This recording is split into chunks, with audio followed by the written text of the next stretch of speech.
So last session, Kenneth, Fred, and a Goliath named Titch faced off against a necromancer. Victorious, they made their way through the excavated tunnel and into the castle ruins, where they eventually found an exit back into the Weald. Choosing the Cove road instead of navigating through the sickened forest, they made their way back to the hamlet. The Cove road was not without its own challenge, as Kenneth almost plunged 60 foot down the cliff face to the jagged rock below. Oh, wow.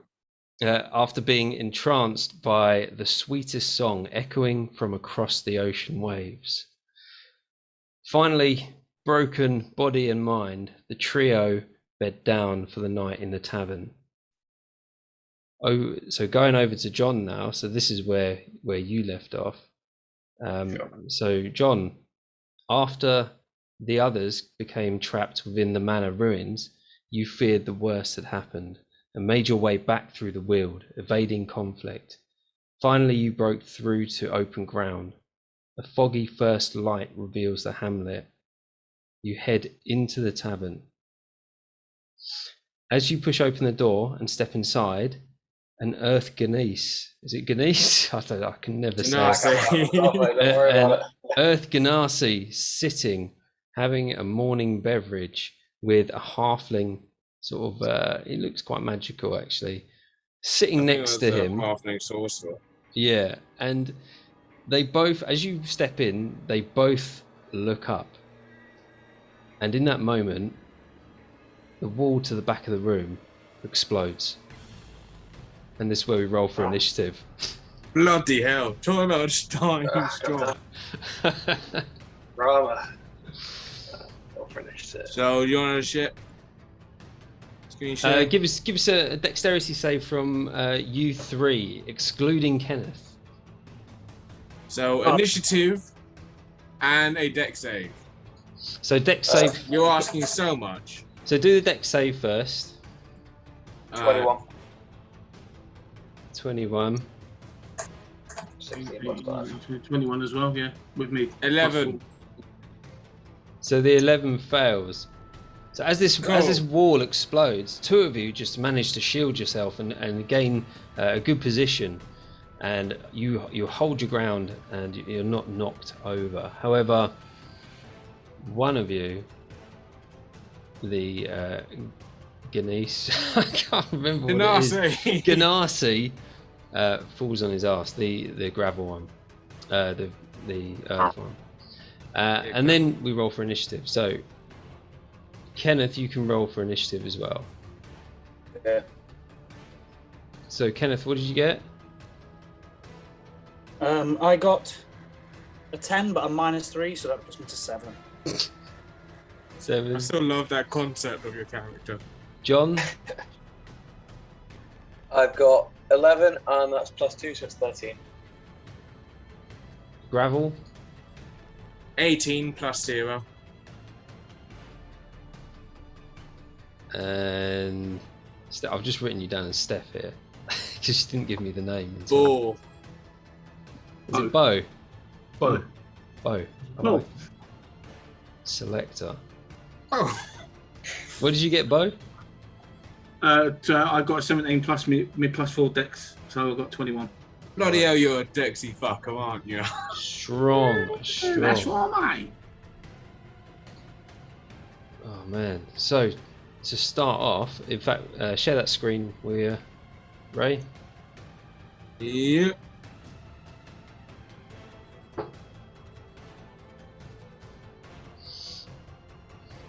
There you go. Cool. So zoom in a little bit. Yeah. So you guys can interact. Well, Steph, you don't know this, but you can interact with your token. So your token is the little dude on the. He's standing on the table. Do you see him? With the guy with the yellow. With the one blonde, at the bottom. The blonde hair. Yeah. So. Oh yeah. What's happened is the wall. Hang on a minute. Yeah, I've got it. Let's have a look at it. Right. So the wall here has just exploded outwards, and then you've got all this debris all over the place. And so yeah, and that's the barman, and that's you, John, if you remember. Yep. And the guy with 2 swords is me. Guessing. Guy with 2 swords is you. Yeah, you happy with that? Yeah, I'm fine with that. Yeah, That's me. cool. And what you see is these 2 guys. 2 seconds. Boom, 1, 2. Running in, and they run in to the bar, and because you are surprised, you don't get a turn on the first go. Okay. So these Alright. guys, all they're going to do is like, one's going to slide across the bar here, and the other one's going to jump onto a stool and jump over. The barman's like cowering in the corner, and they're going to grab one of these kegs each, throw it over the bar, and they're going to make their way out. And that's all they're going to do. Okay. And it's not present, is it? So Kenneth, you've woke up in bed, and heard this massive explosion, and you've come down the stairs to see what's going on. Yeah. Yeah, that seems fine. That just gets you in a battle. So Kenneth has come down the stairs here, and What's all this bloody racket about? and that'll go back up to the top of the round, starting with you, Steph. Right, okay. So these guys are still in there? Ow! Yeah. Right, okay.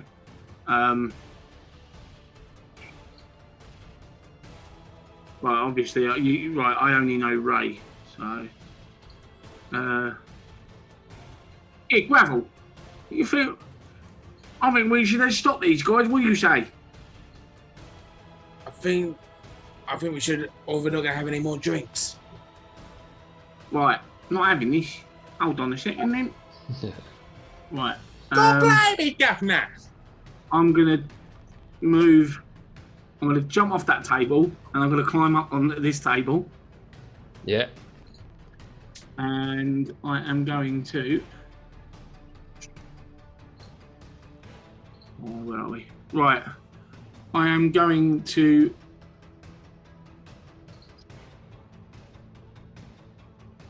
Let's go with... I'm going to level 3... Do you know what? Let's go all in. Magic missile. Oh my god. And level 3! Level 3 magic missile. Yeah. What do I need I to do? reduced the amount of spells I had to have some really powerful. So I've got magic missile and charm person as my 2 level 3s.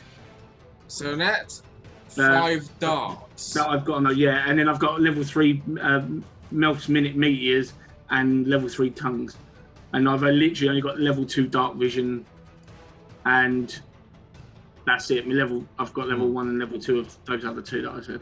So Nice, I like it. I'm Going gonna- in strong. I do have 2 daggers, but I'm not going to get into a melee combat with these guys at the moment.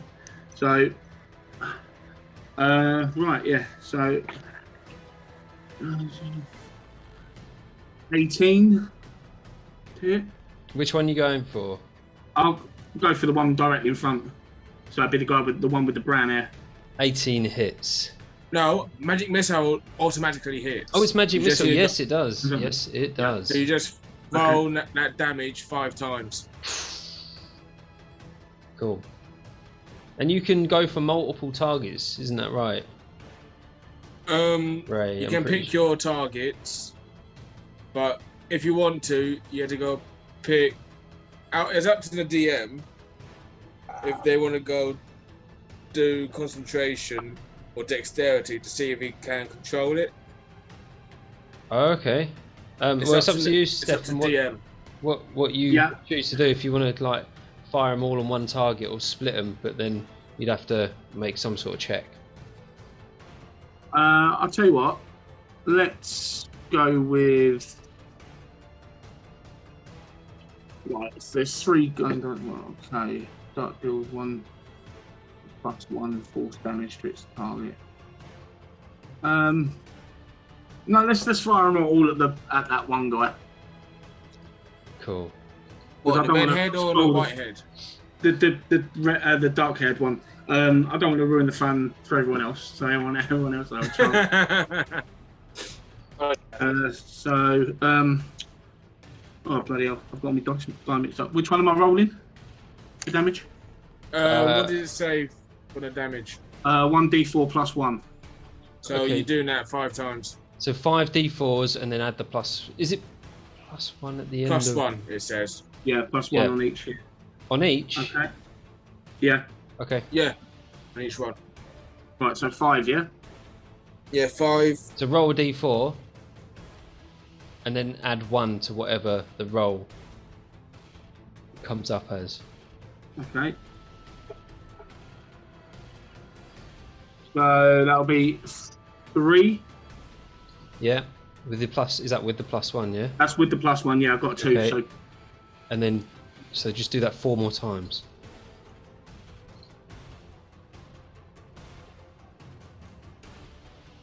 You can give me them one at a time if you want. oh, I've just done that one and total of 15. 15. Right. Okay. The other 2, so 15 plus the 3 that we just had. So yeah, so 18. All right. Strong. Bloody hell. Strong hit. Have you got anything else? Poor bastard. I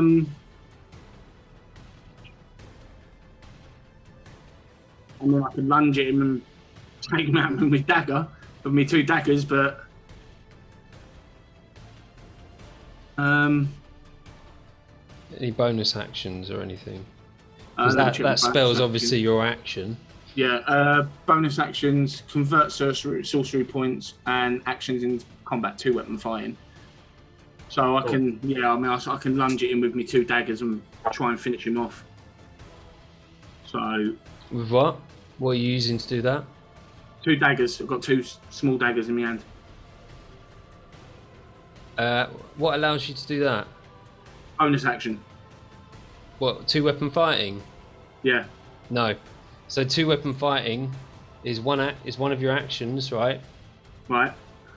And then you use a bonus action to hit again, and then Okay. so your action gives you two attacks, right? Yeah. And then you can use 2 weapon fighting as a bonus action to use the second weapon in your hand to get a 3rd strike. Do you know what I mean? Right. So you Okay. you get your 2 normal dagger attacks Yeah. with your action, and then you get an extra dagger attack with your bonus action. But you have to use your melee attack first. First. Yeah, I'll get you. Yeah, because everybody okay. gets that bonus action. Yeah. If that's the case, then no. I'll let next person go. All right, cool. So yeah, you just open your arms and you release all these fireballs, and they sort of go out and home back in onto that one target, and hits the barrel. The barrel explodes, and ale goes everywhere. And this person looks really angry, absolutely infuriated. I'm infuriated. I've just wasted a barrel of bloody ale. You did. You did. We get the cold shoulder for a while now. Next time, aim! Oh, that's All great. right, mate. I've got to be excited. It's been a while since I've had some action. And that'll go to gravel. Okay. How far on his... Well, I can check that out myself. Yeah, you can measure it out. It's been so long.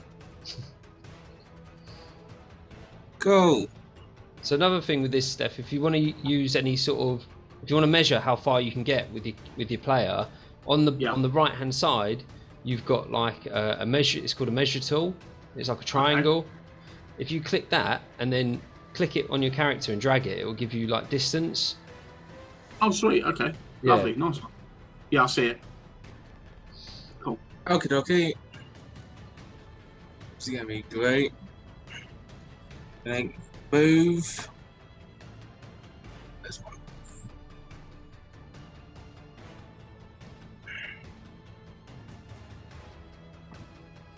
One, 2, 3, and go towards him. Nice. So I've got 30 feet.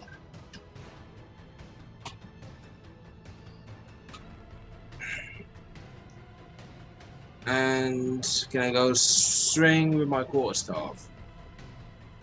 Oh, you got a quarterstaff. Yeah, I'm using a quarterstaff.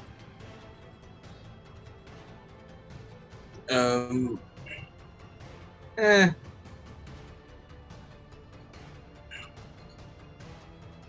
Yeah. One-handed.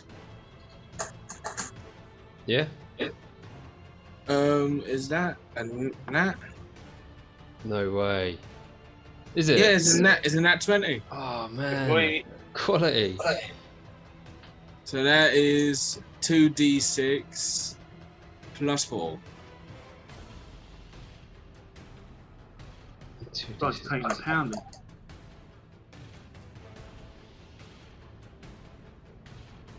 So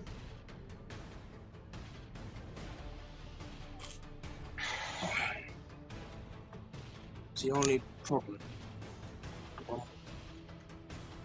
What's up? The funny thing is, it didn't do it, so it just rolled 1d6. I'll just roll the other.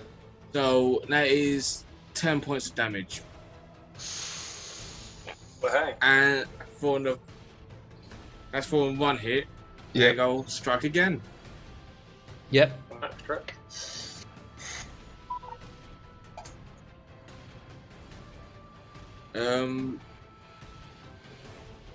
For 17 to hit. 17 hits. Did you roll to hit on the other one? Yeah, I had a nat 20. Oh yeah, of course you did. And that is Cool. 8 points of damage on the second hit. Damn.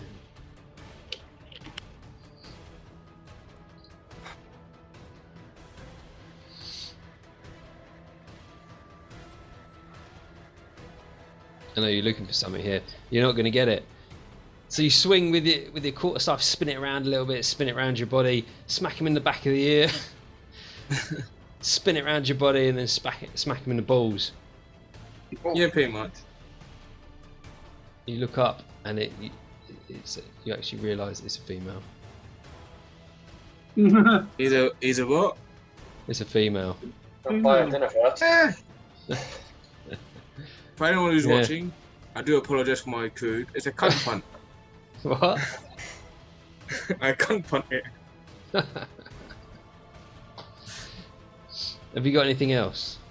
No, done all my moves. Cool. John. Okay. So I am going to call out, just like see if any of them turn round to face. See if we can get a look at their faces. I mean, they've just been smacked. They're a bit confused. They're a good shout. Might snap them out of it. What, the enemies? Yeah, Or anyone. the enemies. So Also what have just been smacked about. are you doing?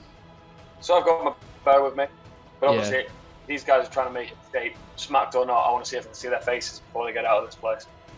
Ah, okay. Yeah, hang on a minute. Let's see. I'll have to roll for them. How do I do this? Let's roll.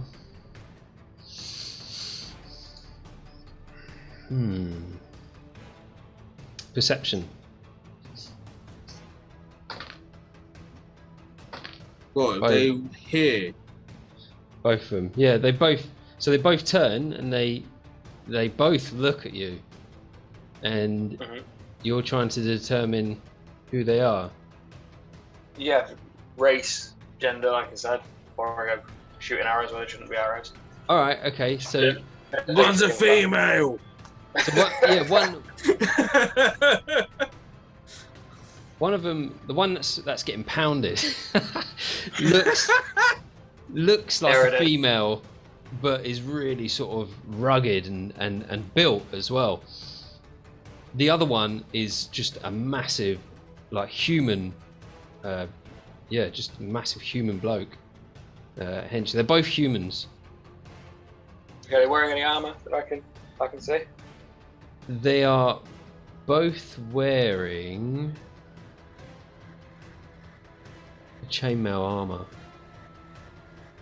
Yeah. Damn. They're pretty hefty. Pretty tooled up. Yeah.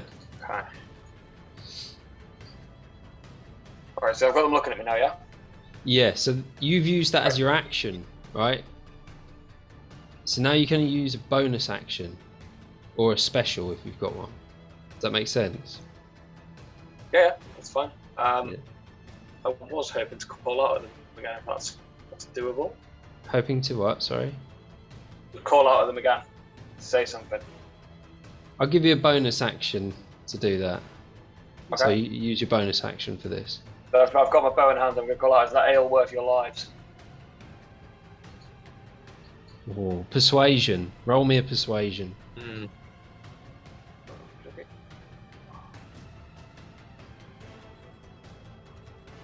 17 minus 1. They look over. One of them's still got a barrel, so he can't actually. He's got it on the left shoulder, so he's actually. No, sorry, he's got it on the right hand shoulder. So he looks over and goes, "Fuck off!" Carries on walking. Fuck off. The other one goes, because it's just getting battered by everybody. Do you want to move anywhere or anything like that, John? No, I'm still in range if it needs to be. I'm good for now. Go always chasing these, mate. Stop wasting your life. Fuck off. Kenneth. Okay, so Eyes and shut. Kenneth has just been trying to recover from falling down a blue hole, going through the dungeon, fighting a necromancer, and then almost throwing himself off a cliff, trying to get some wink to sort his back out. And you lot are creating a right racket. So Kenneth is going to walk to the end of the little corridor, just at the top of the stairs, just to sort of see what's going on. Right down here. Because he has. Because to him, so at the minute, Kenneth, all he can see is basically a bar fight going on. So that's why he thinks it is anyway. But John in the distance, he's like, "Oh, John, I'm glad you found your way safely back. We thought we may have lost you. What the bloody hell is going on here?" They use a reaction to answer, John. Help this, Kenneth. They're stealing the booze. The bastards! Bastards! Get his bow out. Oh no, he's going to get his bow out. Am I still hidden What? or not? Am I still hidden to them or not? Well, you've. I say that even though you've been shouting across the bar, you're the bastards. They're sort of engaged by gravel, and the other guy's holding a barrel, and he's making for the hole that he came in from. So yeah, we'll say that you're hidden from them. What I want to know is can I use sneak attack? So the guy who's engaged, I can sneak attack him anyway. So you want guy? advantage? Yeah. So you've got advantage. Against the guy holding the barrel. Yeah, you'll have advantage because I've got advantage. I'm gonna shoot my short bow at the guy with the barrel. All right. aim for the barrel and let it start leaking all over him. Then I use magic missile, catch him on fire. It's alcohol. He engulfs in flames. Teamwork. I've got There Slow goes the dance to volatile ale. 13. That's not actually that 13. good. Do you roll twice? Remember, for advantage, yeah. So you Oh, you cool. roll twice and So- take the highest. Yes, 13 13. That misses. and What? 13 and 16. 1-6. 16 misses as well. Damn. I ain't at AC, it's hard. Okay, and then I'm going to, as my bonus action, I'm going to hide. Yeah. Where do you want to hide?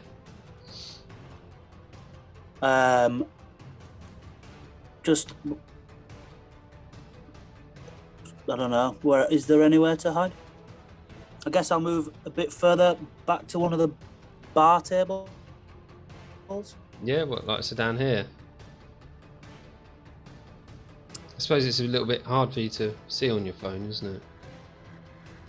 No, not that far. Sort of below where Bo is. Oh, okay. Otherwise- So like here, like under the table. Yeah.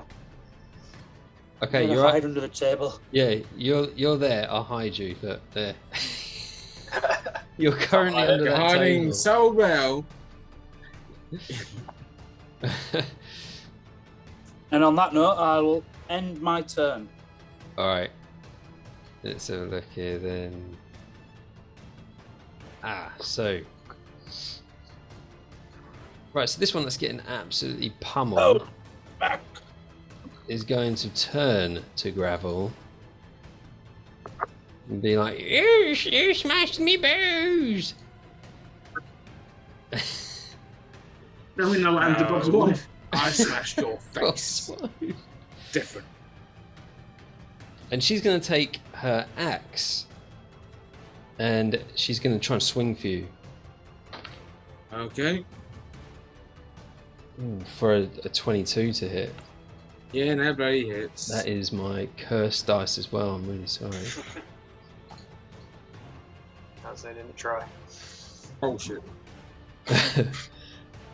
And the other one's a 9 to hit. That I'm guessing that doesn't hit. Yeah, that misses. Okay, cool. So she swings with her axe and hits you with the first bit. Just slashes you across your arm and deals 11 slashing damage to you, and then tries to go for another swing and misses. Meanwhile, the other... Oh, sorry. Hang on. I keep doing the wrong thing. This is the problem with having multiple panes open. So after she's done that, she's going to try and run away, which will provoke an opportunity attack.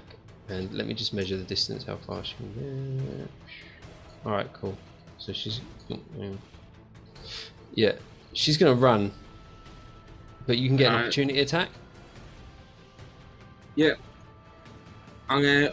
Because she slashed my arm, I'm gonna use 2 hands for this opportunity attack. That's if it hits. Nope, it don't. No. 11. No, that misses, unfortunately. My arm still hurts. Bitch got me good. So from there, she runs out. But this guy, carrying the barrel, he also runs out.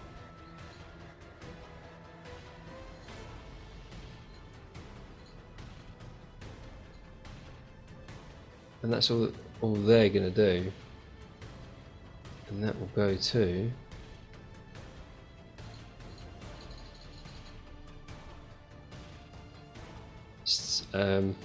Oh. Right, so they've gone now, that's it. Hmm. They've completely gone. We're still in combat though. Tell me, Chum.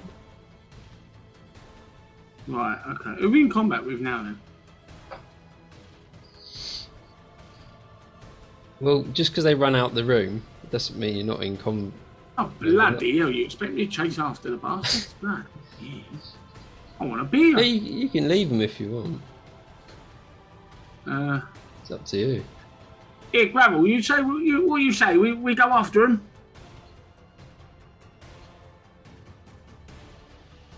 Anyway, time, mate. You know, like they're halfway gone by now. Anyway. Technically, they're not, because that's 6 seconds. 6 seconds. What are you doing in your Can go 6 seconds? eternity. Well, I've only got little legs. But you got range. Just try not to blow up the keg this time. Well, that weren't intentional, mate, was it? I'll try. I'll give you a waste beer. You know what a drinker I am. Plus, I want that other keg. That's my weekend sorted. Well, the longer you bloody babble about it, the further they're gonna get. So let's go. Do you hear something? Okay, let's go then. All right. Well, I can move 25 feet.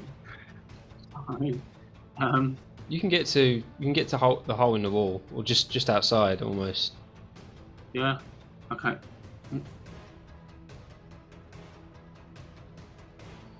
How do I change it back? Oh, I see. How do you change it back? How do you change your cursor back to the thing? Oh, there's a hand on I see the hand top on it, right. okay. Yeah. Right, so I was here. So I can get to. What way did they go out? Yeah. I feel it. There. About there. So I can get to about there, yeah? Yeah. You can get just Right. outside if you want to. Right, I'll go here then. There we go.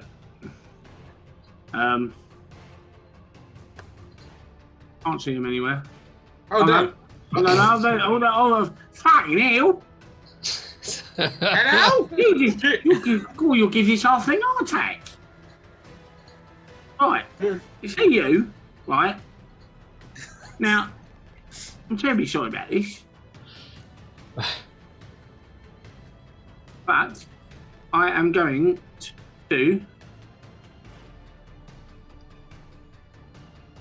I'm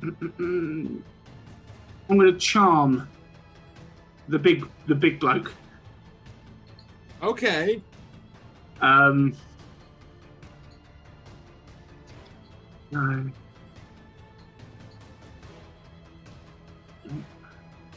One on that.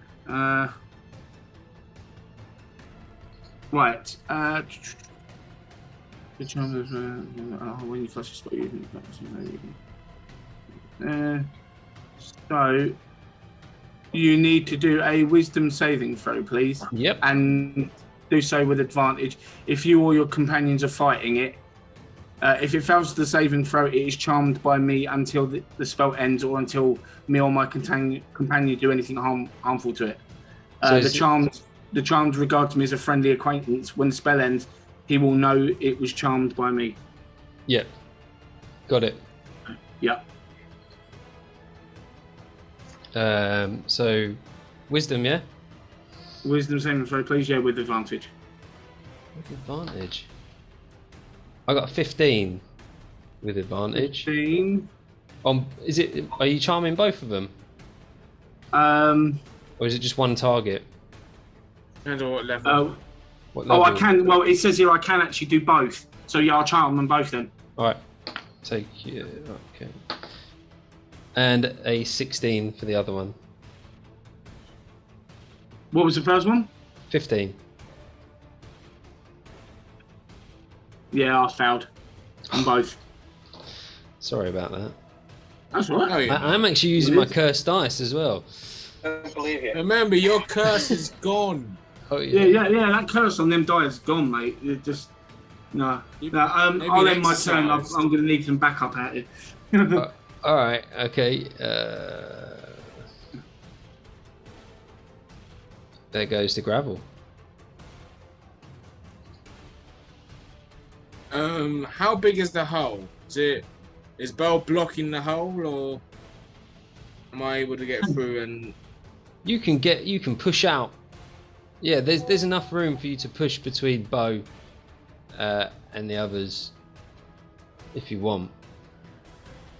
And you can get there and you can enter melee combat, you know, standing in sort of the entrance of the or the opening, the whole opening.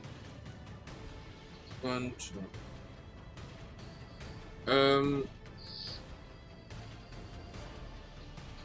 gonna try to end this.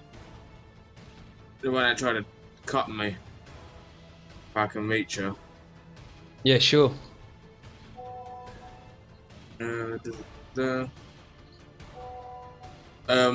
Single-handed.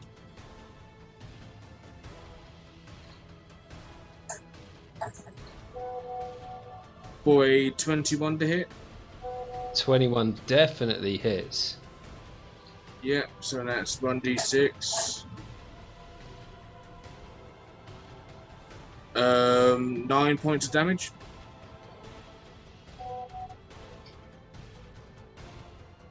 Yep. And I go again.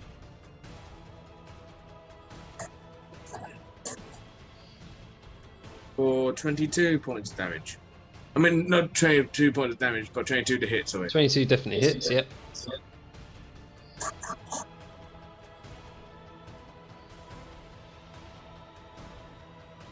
Oh, I can re-roll. Hmm. Because I chose the... I think it was greater. If I roll a 1 or a 2, I can re-roll. Oh, okay, yeah. That's my fighting. Yeah, your fighting style.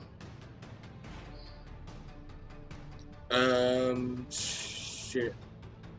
That's 5 points of damage. 5.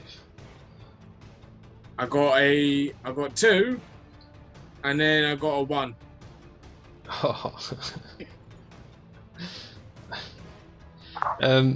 So you, again with the quarterstaff, is it the quarterstaff you used for that? Yeah, quarterstaff. The quarterstaff, you do a couple of really fast hits, and you hit the torso, and you hear a couple of ribs crack, and this woman, she sort of like starts to drop and limp a little bit, and spits blood out on the floor, and is breathing heavily.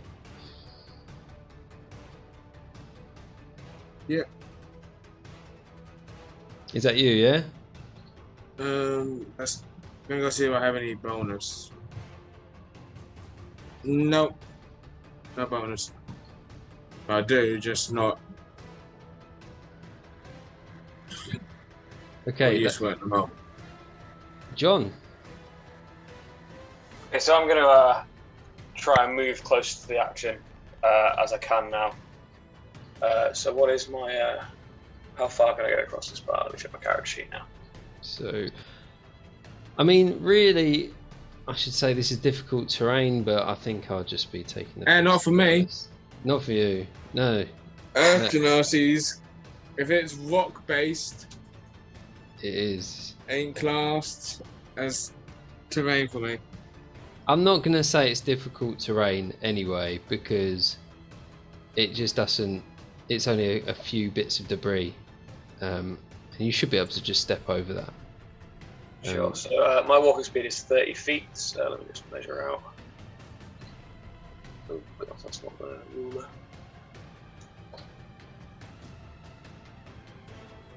God, this thing was definitely designed for laptops, not phones, wasn't it? Do you want me to move him? I think you're about there. Oh. If you can move me 30 feet towards the door, that'd be appreciated. There. Ooh. Alright, cool. 2 secs. I think the back door's been left open. There's all sorts of bugs coming in and out. You got bugs, I'm getting a light show, aren't you? On that thunder.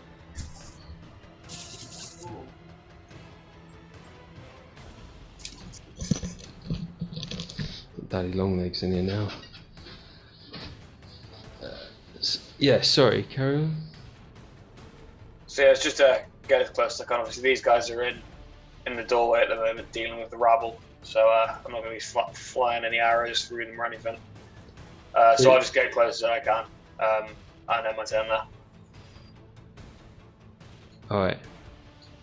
So you can take an action rather than just skipping, so you can use something like you can ready a reaction. So if something is to happen, if you gain line of sight of, so hypothetically. Okay, sure. In that case, I'll ready my bow just in case.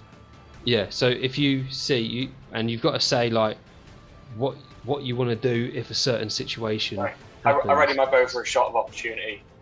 If it clears out, if either of them get out of the way. Right. Okay. It's safe to do so. I like it.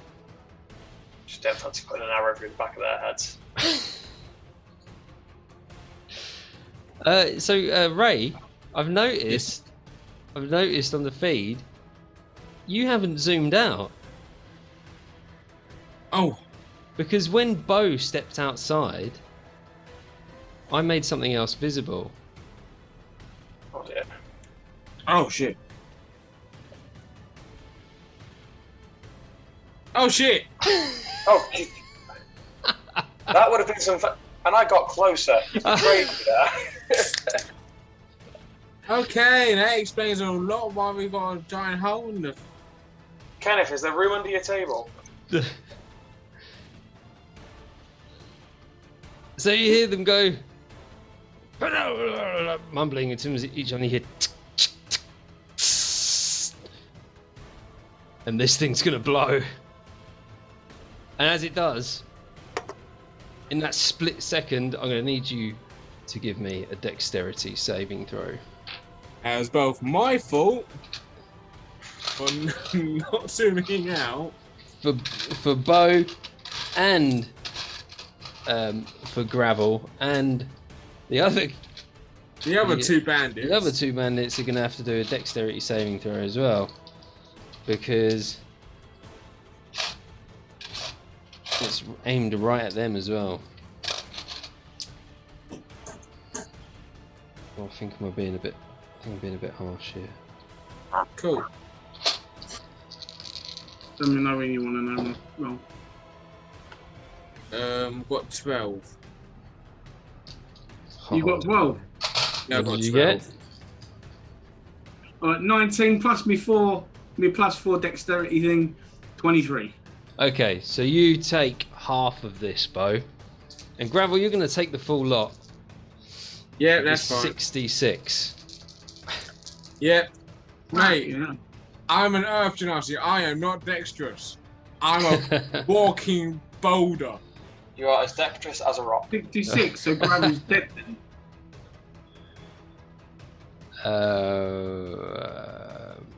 So Gravel, you're going to take 28 points Fucking of hell. damage, And I'm taking off that, which is 14.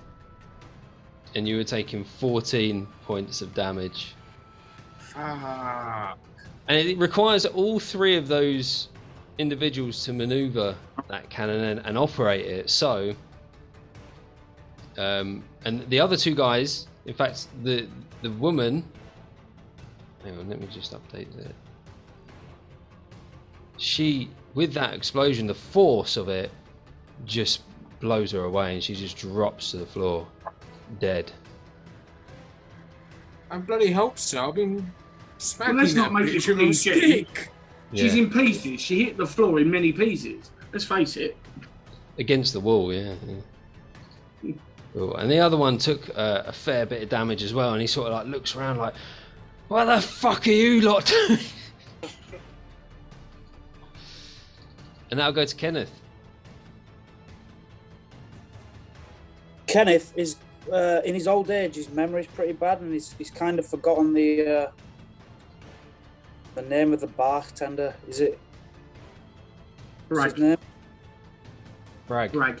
Well, Brog. I can't remember. It was Bragg or Brog. I can't remember. Well, it's spelled with an A, so I'm guessing Bragg. It's a brother, Bragg. Is it? Bragg's taken over. His brother's gone off. What time of day is it? Morning. First light.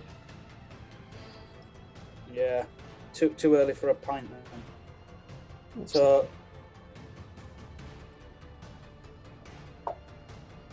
Kenneth, I don't know what Kenneth's going to do.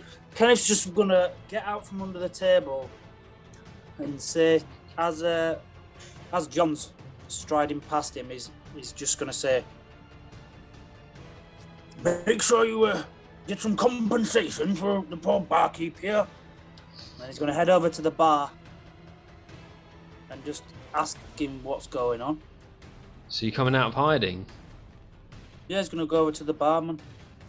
He wants to know what's going on. He's been woken up. There's been people smashing beer barrels. There's lots of bangs going on. He's not got a clue. So as you lean over the bar, this man is in almost a fetal position in the corner, shaking. And you ask him... the same reaction. And you ask it, and yeah, just ask him in your character. Are you all right down there, barkeep? Oh, bloody look all right.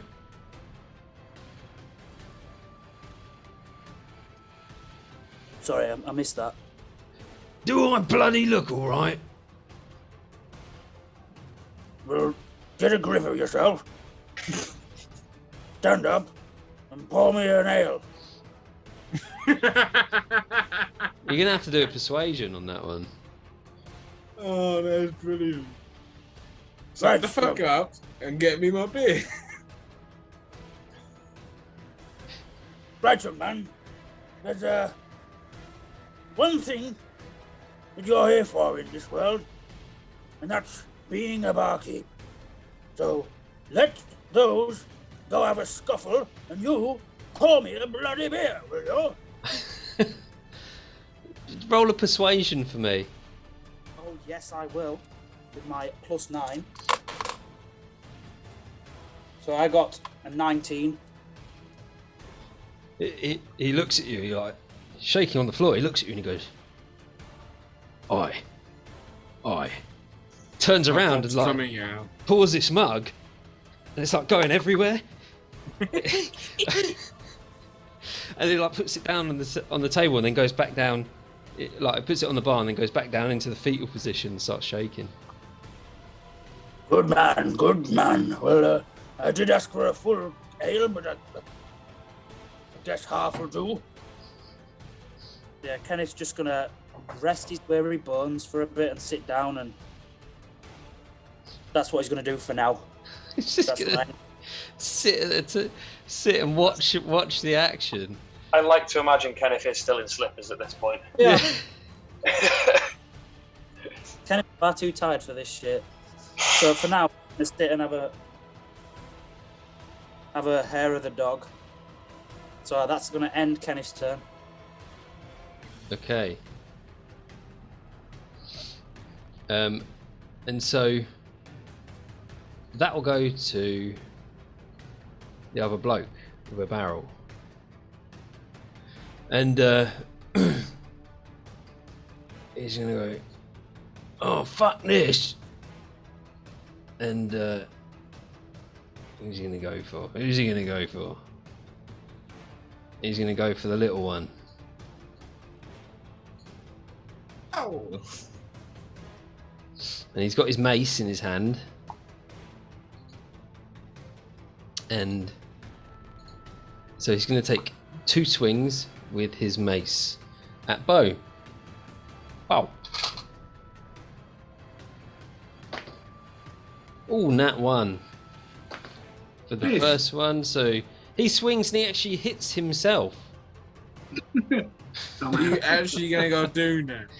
Yeah. That runs you self-harm. So like you see, I don't know if you've seen these videos where people miss with a sledgehammer and then hit themselves in the shin. I know I've done it before. That's basically what he does with this mace. And he deals 7 damage to himself. Oh, none.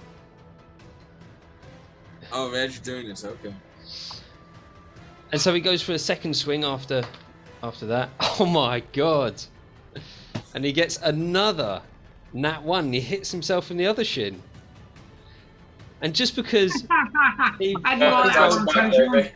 2 nat 1s, just because I'm so angry at that happening, not because I want to win, just because I got 2 nat 1s in a row, this guy's going to drop to his knees, and he is now technically prone.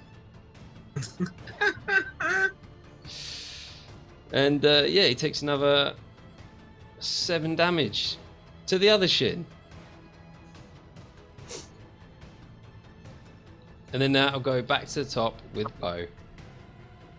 Oh dear, oh dear, oh dear. Looks like you got yourself in a right pickle, Sunshine. Now, what to do with you? Well, I do think I could grant you a little bit of mercy and just leave you there for a bit. But yeah, I think I quite like you, mate. So I'm going to turn. I'm going to just sort of go over here a little bit, and I'm going to turn and face the guys at the cannon. He'll get an attack of opportunity if you move out of his melee range. Do you want that to happen? Yes. Okay. Well, if he's prone, it's a disadvantage. yeah. Yeah. I'm not trying to tell you how to suffix. Right, I rolled 2 1s in the first one, and then I rolled 2 2s. So he totally He's not misses. self-harming. He misses. He completely misses. He's just screaming about his shin pain. You can't hit the little one. So, level 3 magic missile. Actually, Again. do you know what? No. Because I'm pissed. Let's go with Melf's minute meteors. And that cannon. Go for the AOE. Yes. Oh yeah. Oh yeah. So I create 6 tiny meteors in my space. They float in the air and orbit around me for the spell's duration. When you cast a spell, and as a bonus action on each of your turns thereafter, you can expend 1 or 2 of the meteors, sending them streaking toward a point or points you choose within 120 feet of you. Yeah. Once a meteor reaches its destination or impacts against a solid surface, the meteor explodes. Each creature within 5 feet of the point where the meteor explodes must make a dexterity saving throw. Yeah, that's the coolest spell I've ever heard. Yeah, creature takes 2d6 fire damage on a failed save, or half as much damage on a successful one. Yeah, Wow! that is so cool. So That is, isn't it? you summon all these meteors, and they start circling your body. Who are you going for? I'm going right for the cannon because that explodes and everything. They're all getting. So I'm launching every single one of them, all 6, Yep. right at that cannon area. Yep. So 2d6.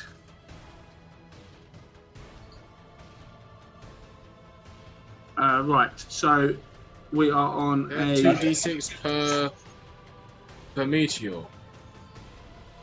Should be, shouldn't it? It's a pretty Yeah, I hefty think spell, it's- isn't it? Yeah, it is. So,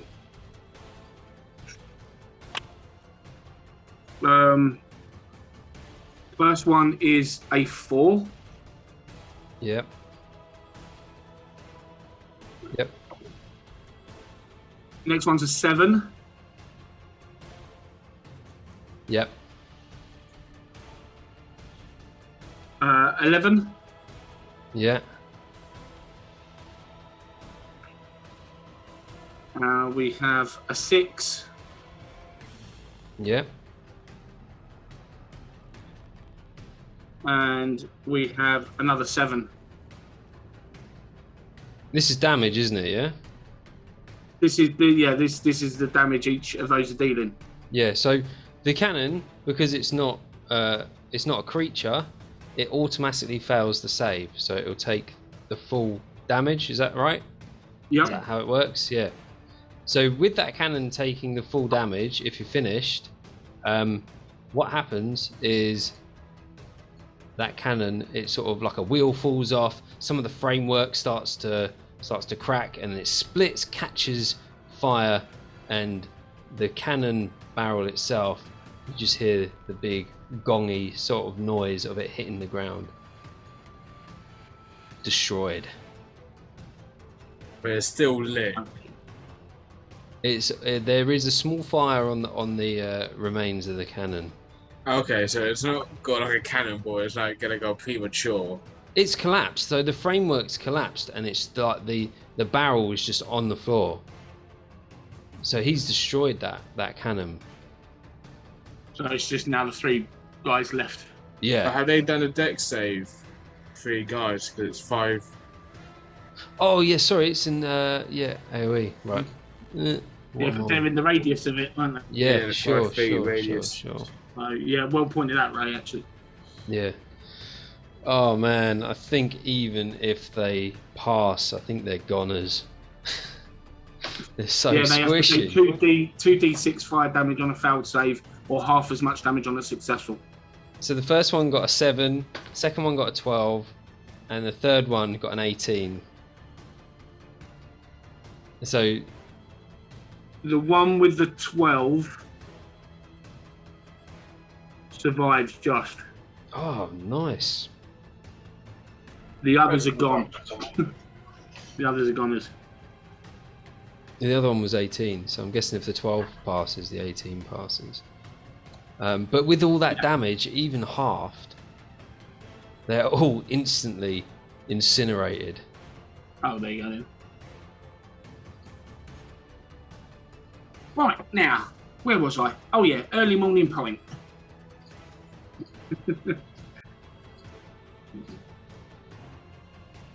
Boom. Now, well, we just got this poor incapacitated fella on his knees to deal with. That goes to gravel. That goes to gravel. You can just leave. He can't fucking move. So either leave him there. We could drag him in, and we could throw darts at him. So he's on the ground, what, screaming? Yeah, you know, like the Ace Ventura thing when he gets. Got the old arrows in the leg. Yeah, we've used this analogy before. Yeah. It totally applies. In the bottle. Yes, that's what he's like at the moment. I'll non-lethal You know- try and knock him out. Do you know what? If I didn't have those other guys out there that cannon to contend with, I was just going to turn around, face him, and just cover him in acid, just to fucking just be Oh cruel. god. You're just sadistic. Sociopath. Yeah. So yeah, non-lethal, knock him out because he's. Don't think everyone wants that as an alarm clock. How you gonna knock him out? Try probably find someone with the temple and just, or like golf, because if he's prone Yep. and I got a quarter staff, I'm gonna go try to play golf, like Happy Gilmore. All right. You get advantage because he's prone. Yep.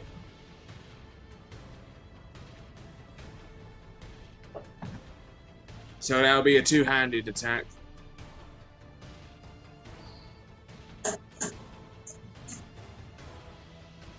For 23 to hit. A 23 definitely hits. So that is a 1d8 plus 4. That is 10 damage. 10 damage. Yeah. Okay. So he's still conscious. What I'm gonna do is a saving throw because that is your Okay. aim. So Yeah, it's to knock him out, not to kill. So I'm gonna say yeah, Constitution. Yeah. All right. So he fails that with what the DC I set, and so he is knocked out.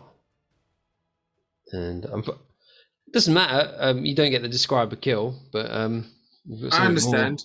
more. I already described how I'm going to go do it. Yeah, sure. Do that instead. No, I said I already did it. Oh, You know, okay. like playing golf. A Happy Yeah. Gilmore. Cool. And you whack him around the head, and he just goes, and drops face Now I first. silence the alarm. Shall we go for breakfast? Yeah, we'll do in a minute, mate. Just taking in the early morning air. Now it don't smell of bloody fire. You just look over to the bar. You see the barman like coming up. Like,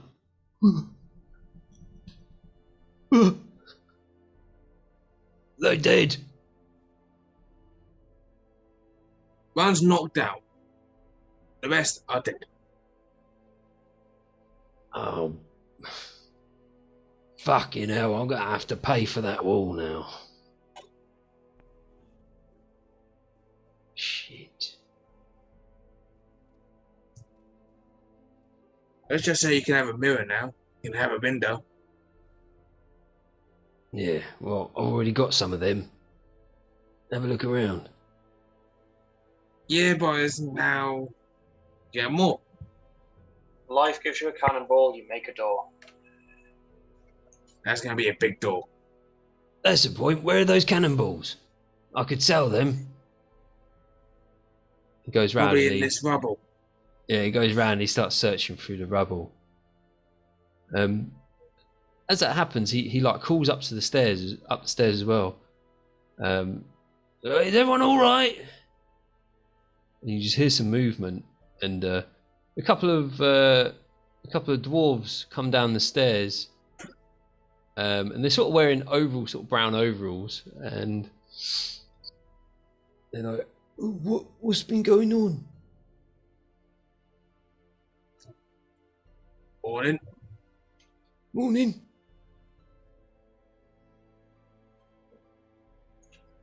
Does Kenneth recognize them from the black? You what? Does Kenneth recognize them from the blacksmiths? You don't recognise these guys. No, he's gonna ignore them and keep drinking his beer then. And waiting. Is everybody back in at the bar now? Yeah. So let's stop sharing this. We don't need this anymore.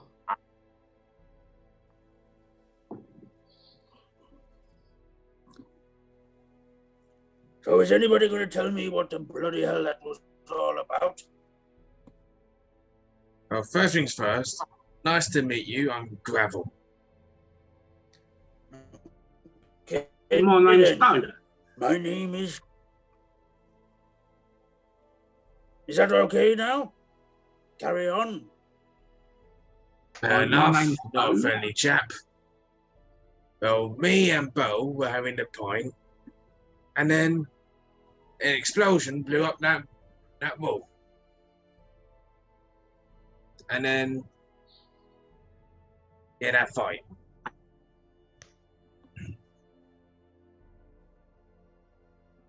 Okay. Well, have you looted their body to see if there's anything of value on them to help repay That what I was just about to ask. If I could loot the guy who's knocked unconscious. Loot That's going to be the last one in. bloody lot. Yeah, you can loot the guy if you want. Oh, Yeah, The one that's unconscious. yeah, this guy here.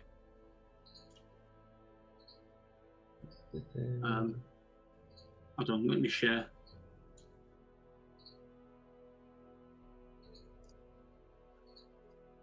What are you sharing?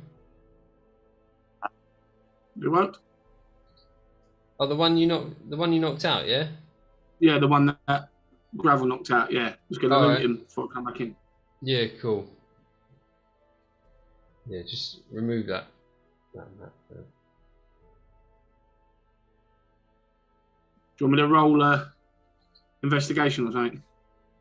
Yeah, roll investigation. It's a 17.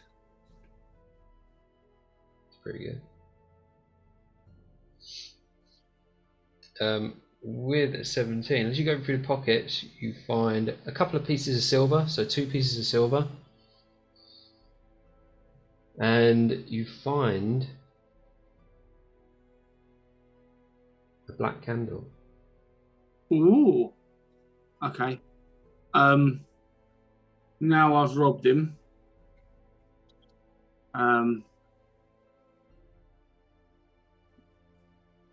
want to deal acid splash on his unconscious body. Sadistic fucker. 0 chill. Leave no trace. Sorry. What's your alignment? What's your alignment? Neutral. Neutral. Neutral. Right. Neutral. Acid splash. Oh, that couldn't have been any better. Right, let me just check me. It's So it's whatever that 20.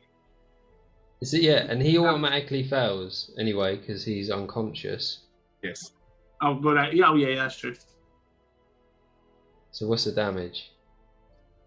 Damage. 6. So the first one's a 4. And another 4. So 8 in total. So you cast this. You cast acid splash, and this acid like covers his body, and it starts to eat away at his sort of non-essential body parts. So it eats through his armor, through his clothes, and it starts to eat through his muscle and bone on his arms, and it causes a considerable amount of damage. The smell of burning flesh starts to fill the tavern, and you've probably not used this before, Stefan, but we've been using a stress mechanic. All right. So depending on what you do, it might cause stress to other individuals, and enemies can cause stress as well, and you can alleviate that stress by being creative and using your skills as a character. Okay. But with that, everybody looks around and they see how horrific, and they smell it. They smell the burning flesh, and it makes them sick to their stomach, and they all take 2 points of stress damage, including Kenneth, even though he's technically evil. Okay. And because you're neutral, you take 1 point of stress damage. But yeah, this guy is still breathing. The But thing is, like... I'm neutral as well, but I'm tailored stressed. No, you take 1 point then if you're neutral. Fair enough. Right. But even though... what's the stress limit then? So we're doing it so you get to 10 stress and then something happens. Okay, so I'm 1 out of 10 on stress. Yeah. It's not part of D&D or anything. It's just a little mechanic. Nice. Inventive. It's different. It's good. Yeah, I think it helps encourage role play and things like that. So that's why I like to keep it. But yeah, he's still breathing. He's still alive. He's seriously injured, and if he comes to, he'll be in a bad way. He's currently going through the process of being Two-Faced from Batman. Yeah. No face. No face. Oh God. So this No is face, no case, boys. No face, no case. after that sort of unexpected encounter. So you guys are all together now in this bar, and you've just helped each other out in a battle. You sort of introduced each other. But yeah, I mean, I suppose it's down to you now what you want to do. And Well, sorry about that, chaps. I just wanted to see what he had on him, and found a couple of silver pieces in there. Well, this black candle. Now, I don't know if it's the sort of black candles I'm used to, seeing as I'm into sorcery, but what do you make of this? Why would a guy like him have a black candle on him? You ain't seen any of this, Grav? I haven't seen it. Might be something to do with this land. I don't suppose any of you two others You two know know? anything about Black Candle. Is this like a law thing? That I'm It might be. going. If it's linked to the story. That's for you to find out. Yeah. Well, in that case, I haven't got a bloody clue. Fair enough. Well, I'll keep this safe for now.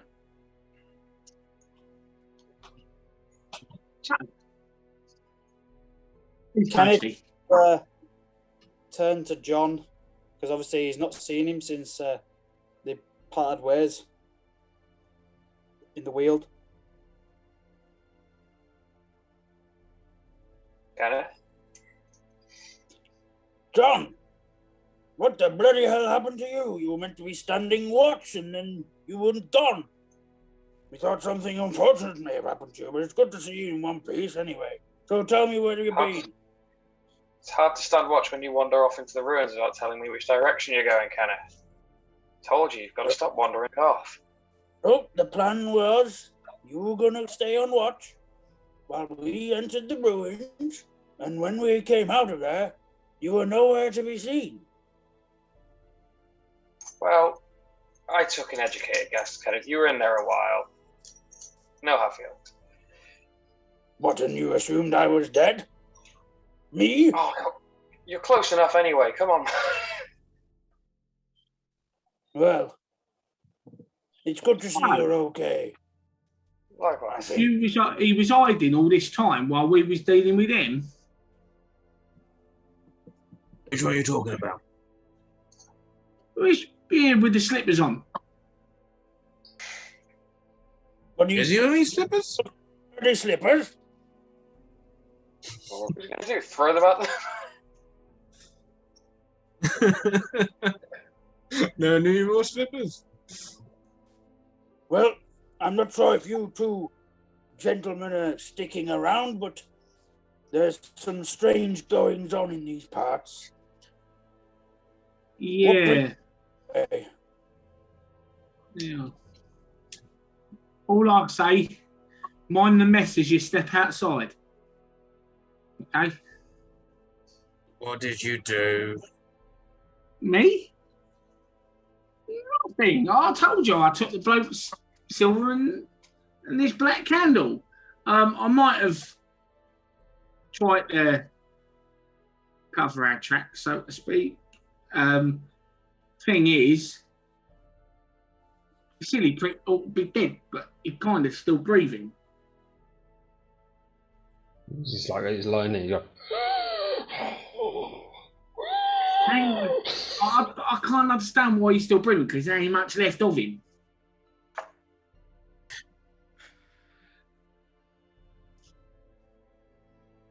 Does any of you need to be somewhere quick before the fucker wakes up? I don't think he is doing. I mean, I'll go finish him off if you really want, but I mean, I kind of feel a little guilty, but he was a Roman.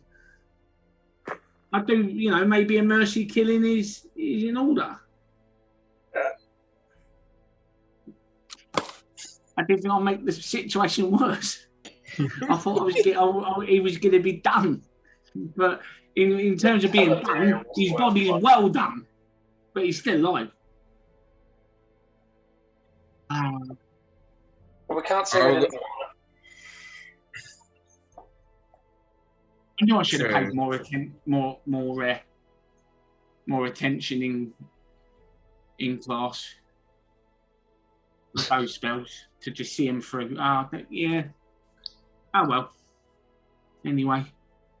I think we drag the bastard in and see why he thought it a good idea to break this bloody tavern for the sake of a couple of barrels of beer. Yeah, Kenneth, that's your name, innit? Kenneth, yeah. Might not want to do that, mate, bring him in here, because, be honest, the hacker really stinks now. When I mean really stinks. Well, put the poor bugger out of his misery then. Right, anyone thinks I should put him out of his misery, say aye. You made a mess, you finish it off. Okay, fair enough. Yeah, because I would just literally mercy kill. I've got me 2 daggers. I would just in the head finish him while he's asleep.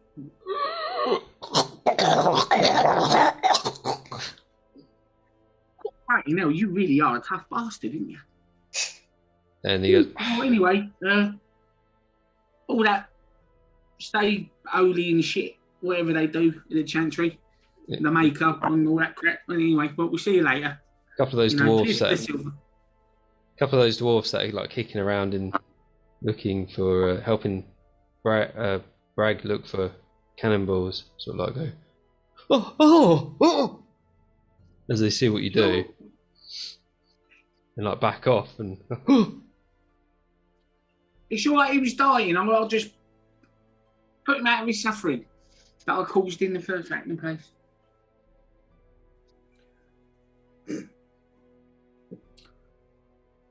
Kenneth's going to turn to Gravel and just say to him, "So, Gravel, you said your name was? What brings you and your companion, Bo, to these parts?"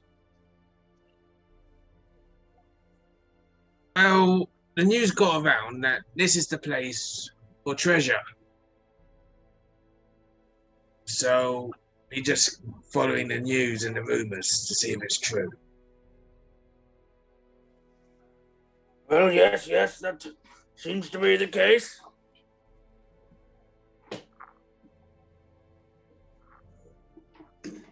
I found quite a fair amount of it myself. And the manor is now in my possession. Which one? Well, you see this ring here? Your fist? This ring belongs to the heir to the manor. So, upon me holding, that makes me the heir to the manor. That's the logic slippers of like it. that. Just like that. Slippers like that, and you're an heir to a manor. You know, Gravel, we know how to bloody pick these missions and that, don't we? And Bragg butts in and goes, "So you've been employing these then? Because you probably want to get all the rest of the riches under there. Is that right?" Nope, I have my own team for that. Right. Who wants a drink? Oh, yeah. Do you even have any ale left? That one that you just melted, mate. Get that barrel. He dropped the barrel, didn't he? Yeah, because of my height, I might need a bit of help carrying that barrel in. Oh yeah. Before it gets a bit, the smell starts lingering on it because it does stink out there. I'll give you a hand. Thank you, mate. Good. And he, you take the barrel over, and he goes, "This is on the house. You can have this whole barrel on the house. Otherwise, I would have been out of pocket." Well, I was going to nick it myself, to be honest, but hey. Good one. Yeah, Gravity thinks I'm fucking joking, mate. They don't take me seriously because of my size, you know. Well, it deserves a drink. Fuck off. Boy size or... Everyone have a drink. Here we go. There you go. You have one. You have one. One tankard each. The rest is me. I'm gonna bathe in that. My name's Bragg, and I'll decide. You want to know what's going on round here? I can tell you. I know everyone who comes to this town, all the newcomers, all the regulars, anything you need to know, I'm your man. Do you know anything about black candles? Let's have a look. Who's got the black candle then? I might have. It'd be one who's bathing in the barrel. I might have a black candle. I might not. No, I have. Here, look. I've got one here, see? You lit it yet? No, of course I ain't lit it yet. Well, why don't you light it? Black candle is unusual, isn't it? Well, last black candle I heard the myth of, you had to be a virgin to light it. I ain't no bloody virgin. I might be half small enough, but you should see me on the weekend. I'm a tripod, mate. It's all right. Calm down. I believe you. I believe you. I can't believe you trying to do hocus pocus. Me, on the other hand. You got the reference, I think. Yeah, I know. Don't let my size fool you. I ain't no bloody virgin. On a weekend when I get going, I'm a tripod. On balance is my party trick. Lovely. You show me them, yeah. So, so you want me to light it then? That says more about your short legs than anything else, doesn't it? It does. Don't let your eyes deceive you. I've got it strapped to my leg. Don't worry about that. Right. So you want me to light this then, do you, Gov? Give it a light. Okay. Well, because I'm a sorcerer, I just click my fingers and the flame, the wick lights up. There we go. And it lights, and the fire that comes from it, the flame, is a deep purple. Oh, that's my favourite colour, that is. It's quite mesmerising. It doesn't do anything other than that. It's just purple. Just purple flame. Just for the benefit of those watching who want to know how mesmerised I am by the flame, here's a point of view. Look from the flame itself. Oh. Fuck's sake. Anyway, so it doesn't do anything. It doesn't do anything that you know of yet. I mean, You know of. Yeah, I mean, it's a purple flame, but you don't know what that means or why that bloke was carrying it. Right, well, I blow the blood bastard thing out then. That was a bit of an anticlimax. Back in my gear. As you put it out, the smoke forms in the shape of a skull, and then just. Jesus fucking Christ! What the fuck is that? What's this, lads? Right. So, you see them little dwarf fellas? I've employed them. We've had a lot of business coming through here. I've made a bit of coin since you've been away. I'm getting the roof. Just arrived. I'm talking to the others. Okay. You be the business travel. You be the newcomers. Yeah. We've had a bit of coin and a few people staying here. Like you two, they've heard about the riches that wait for them underneath that manor. I mean, it's all rumours, but you know, if it gets them in, gets the money, the coin coming in, I'm all for it. Keep spreading them. So I'm getting myself a new roof. I'm getting myself a gambling room and all. Somewhere for you lot to kick back. And Mr. Kenneth, we've still got that agreement that you can have a free room whenever you come back. Hold on a bloody minute. Hey, Grav, how did you get a bloody free room? Well, you didn't tell me this before I bloody decided to come along with you this time. It's not me who gets a free room. It's Slippers. Oh, Slippers. Yeah. I don't trust them. I don't trust anyone with pink slippers.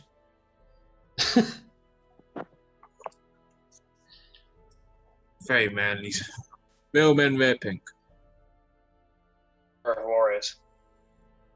In some cultures, I'm sure. Big well. So, John, Kenneth, what did you find up there in that manor? Was it what you were looking for?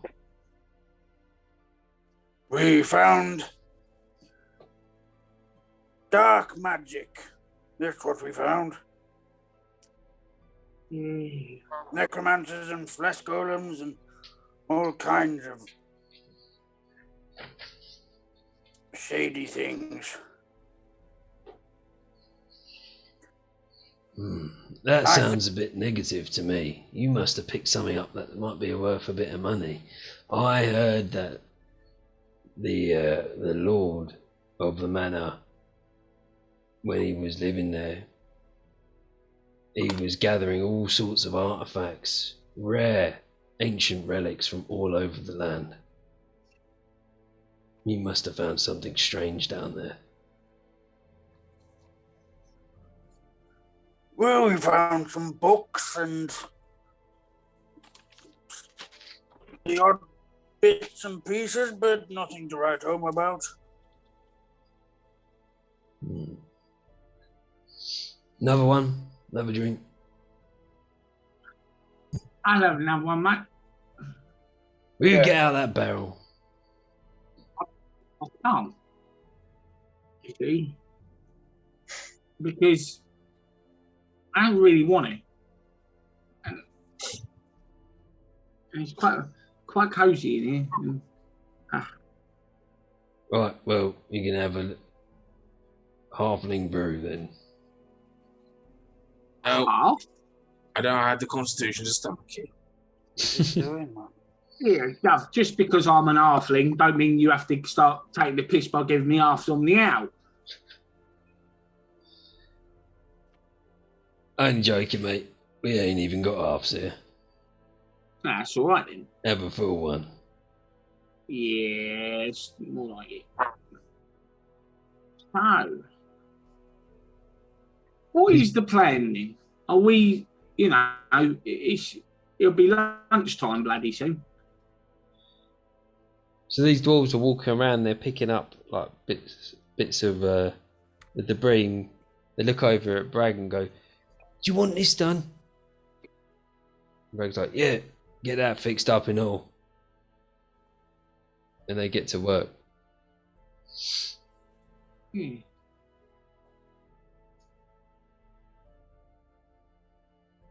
I don't suppose we could get one of them dwarfs and that to sort out me bunions. Yeah. Well, if you're paying them, but they still got a job on now. They're doing me wall. Okay.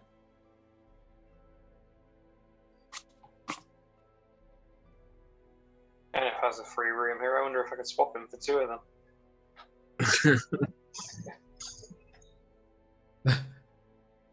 Sorry, what was that? Say, you're too quiet. I said, you have a free room here. Perhaps I could swap you for two of the dwarfs to seem more productive. Ow. You've changed. As you're having this conversation, Idoin, the blacksmith, comes in and goes, "God, blimey, everything all right?"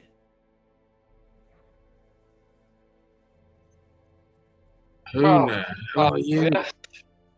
I'm bathing in a keg of bloody hell. Like, yeah, I'm all right.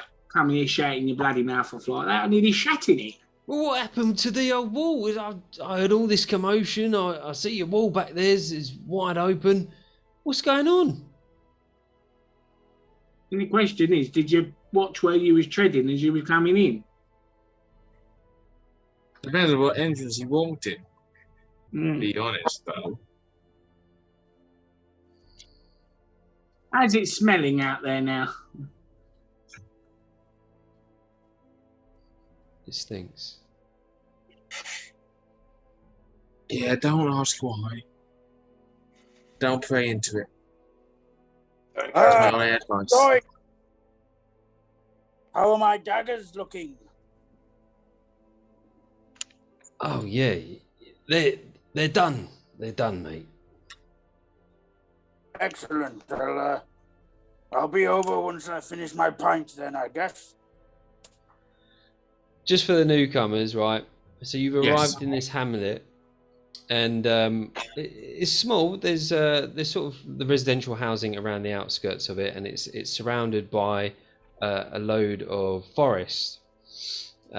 Within the hamlet itself, you've got the tavern, So we're thinking about the main sort of square. You've got the tavern on the left, and you've got the blacksmiths on the right. You've then got a sort of a guild behind the blacksmiths. You also have behind the tavern is a sanitarium. Behind the sanitarium, there is the abbey, which is in the middle, and it's quite a grand building. That's the main sort of stuff within this small hamlet town. Like I said, there's a few houses on the outskirts, maybe some shops in the corners and that, you know, that you might not spot straight away as you go down the main drag. But in the main part of it, as you enter, is a statue of the lord from the manor, and then there's the stagecoach as well. So you've got all that outside the tavern. But I'll tell you what, we'll break there for a sec. All right. Everyone go to the toilet and that, and then we'll come back. Yep.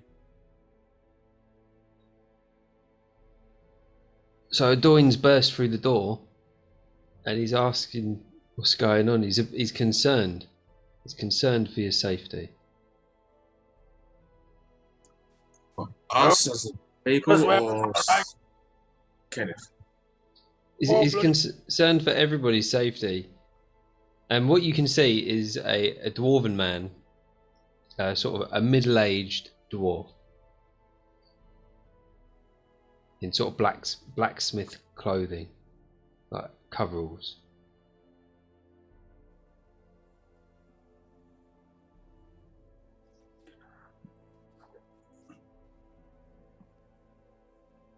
Do you know him?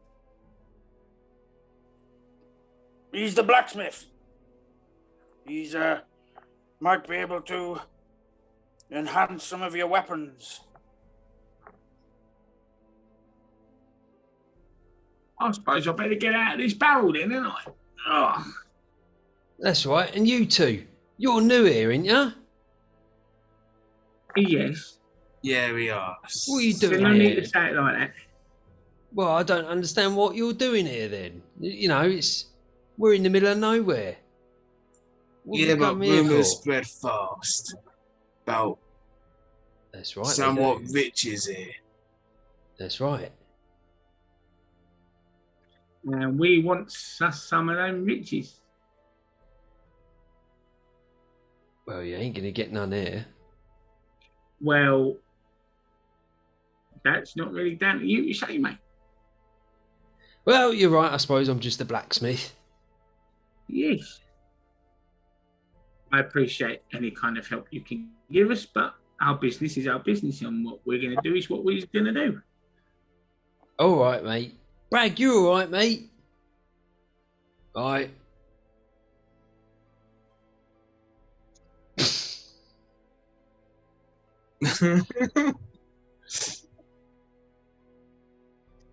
Oh, I love it, Grav. I mean, all these Billy Big Bollocks is always turn around and tell us what we are and what we're not going to do. Yeah, we're brand new here, aren't we? Yeah, we're brand new here, so still don't need to tell us what we're going to do, what we can and can't do, though. I mean, you don't know I'm a sorcerer for one. You know that you can do magic, just not know what one you are.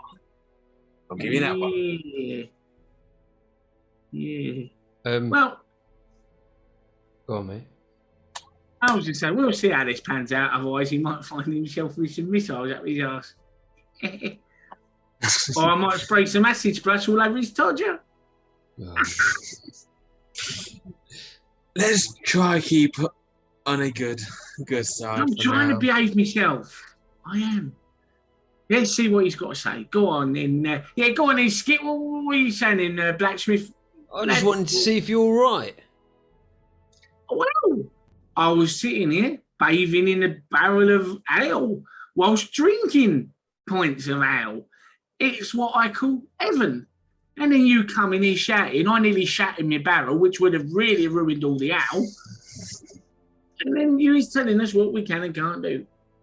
Well, Sorry about that, mate. Here, Kenneth. Your daggers are ready if you want to come and get them. Yes, I'll finish my pint and I'll be over in 2 shakes of a lamb's tail. Right. Ooh. What you Later, done to then. his daggers? I heard that. What you done to his daggers? Why you got his daggers? I know you're a blacksmith. What you done to them? Well, I had this special stuff, right? And Yeah. I don't know where it's gone since they came down to my place. Yeah. I can't remember for the life of me where it went. But it's special stuff, really hard to acquire. And it sharpens up your blades. Ooh. I wouldn't mind something done to my daggers. You know, Yeah. they're as blunt as my personality. Well, I wouldn't say I don't really know you, mate, but you know, if you can find that stuff, or if I can remember what I did with it, then I could possibly sort your weapons out and all. See, this is where I'm thinking, I could charm him, see if he remembers, because he might actually just be saying, I wonder if I can remember, but he might actually know. And I might just get him to do them for me for free. So I'm going to charm him. Go for it. Okay. A bit of a charm. And I'm going to go full whack on the level 3 charm. Okay. And, yeah. So, How many level 3 spell slots you got? it's my last spell for now. Okay, yeah. I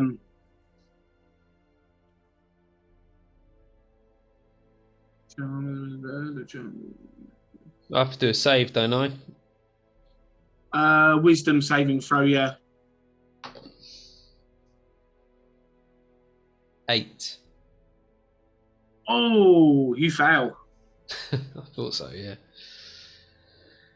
Cool. Right. And then you can suggest, is that right? Yes. Hmm. Go on then.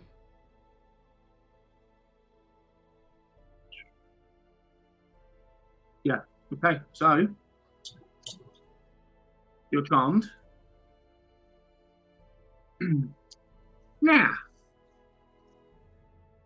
So, where's this special stuff then that was used to slip his daggers out here? He sort of stays quiet. And it looks like he's thinking. And in fact, he is thinking, you can tell. And then he looks over at Kenneth and goes, "You've got it in ya?" What? Well, yes, you gave me it in exchange for my daggers. That's right, collateral. So if he gives that back, I can do your weapons and all for a price. Yeah, well, we'll talk price a bit later because when we get these riches, you see, All right. I can sort out any kind of payment. So, you know, these daggers are going to help us claim these riches. So, yeah, so I think you should talk to your little friend here and get them back. Well, when he comes to get his daggers, that's when we do the exchange. Snippers, time to go get your daggers, mate. Don't you tell me, young man. Bloody barrel. You go get your daggers and I'll get out my barrel because we've got a long day ahead. Time. Are you going with him to get your daggers? Kenneth wants to have some food. Okay.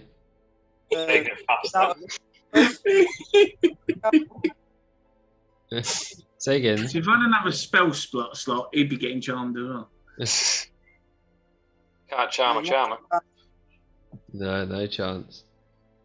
Well,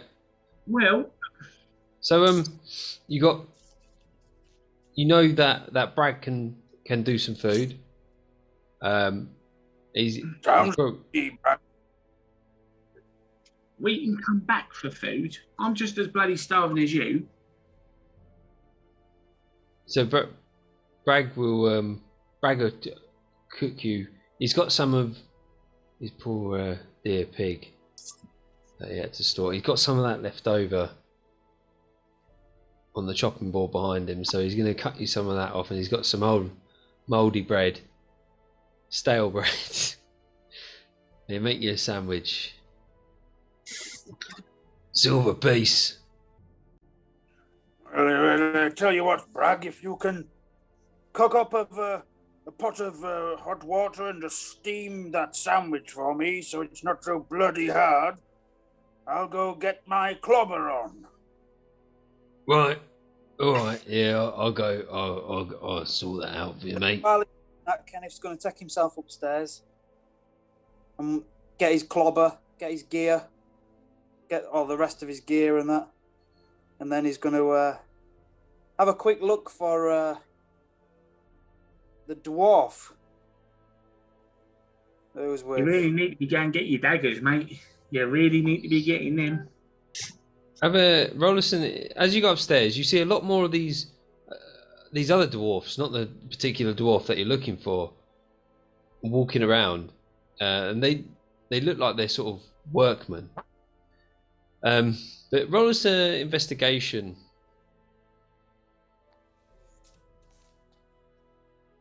Oh, a minute, what's my... I'm doing an investigation. Investigation, yeah. 22. Damn. With the investigation of 22, you notice that the room that he was staying in there's a lot of bottles in there. And you know he's a big drinker. But he's not actually there. The bed is soiled. And the window's open. But he's gone. I'm just going to have a look, have a quick sniff as soon as I realise he's pissed the bed. I'm just going to go, fucking typical. And then I'm going to just carry on with my day. Go back downstairs. And get your bloody daggers.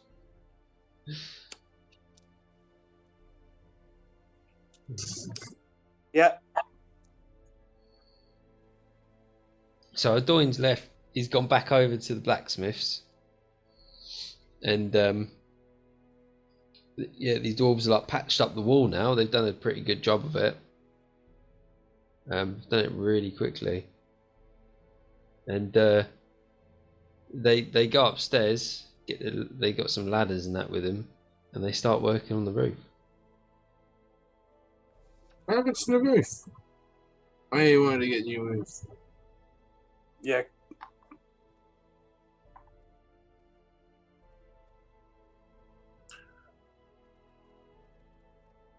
So what's the plan? Well, Kenneth's heading over to the blacksmith, retrieve his new shiny daggers. I'm just going to go with him to make sure he doesn't get into too much trouble.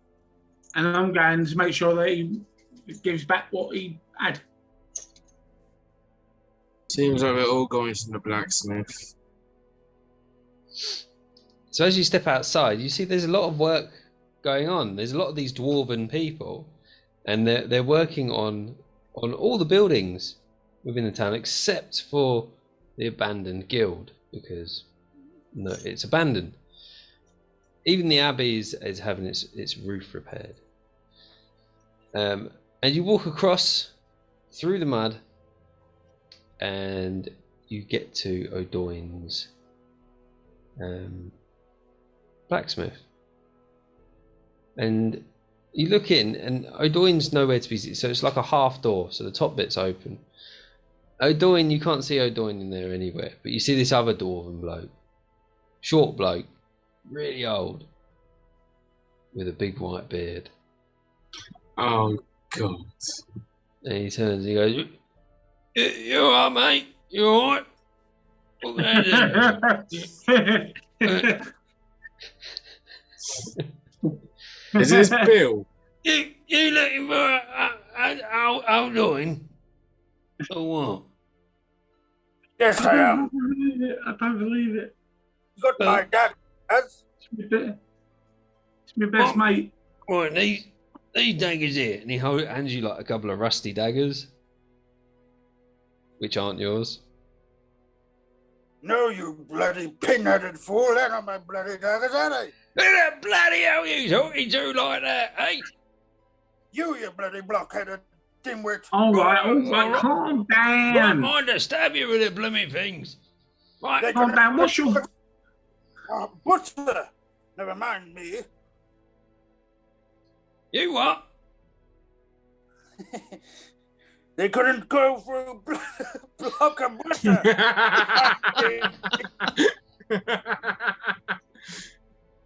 Bad on you, broke Steve. Yeah, what's your name, mate? Me? Yeah. Yeah. I'm Brian. Brian? What's your name then? Me, I'm Bo. You what? Who's got My a name's name Bo. like that? Oh, well. Right. Hang on a minute. If they ain't your daggers, right? Hang on, right? Let's have a look. I'll have a little look down there, right? And, oh, these ones are shiny. What about these? And he hands you your your daggers with an extra sharp edge on them.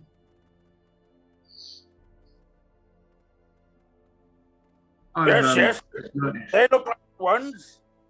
Right, well, that'll be 50 gold. Oh, you see, I've already got an agreement with O'Dear. Well, he never said anything like that to me. Well, I wouldn't put it past you to have bloody forgotten anyway. Oh, yeah, hang on a minute, hang on. Who do you think you're doing? I just realised. Roll us deception. When you asked me about how many slots I've got, Yeah. well, I've used my 2 third level ones up and one of my second level, so I can Right. still cast Charm, Magic Missile 4 more times as a level 1. Yep. And 2 more times on the level 2, because I've got four unused slots for my level 1 and 2 unused slots out of 3 for second level. Yeah, and then you can, if like depending on level, you can convert so many sorcery points to get a slot back. Yeah. Yeah. What did you get there, Kenneth? I got an 11 plus my deception modifier of 9, so that is, I think, a dirty 20 in it. Yeah. And that's for him to get his blades back. Right. Well, you know, I can tell you're telling the truth. Actually, you know, a man of your age should probably have a bit more respect than these youngsters. So, you're probably right there, mate. Go on then. You have those ones. Yes, thank you very much. Well, you're not wrong. I mean, look at this Just before. bloody famous trying to interrupt as we're having a conversation. I know. Blimmin' yous! Because before you hand them over, I'm going to charm Ryan Bloody hell. on a level 2. Go on then. I don't know, do me count on that. Let me get rid of that. Right. I'm going to ask you to do a wisdom saving throw, please.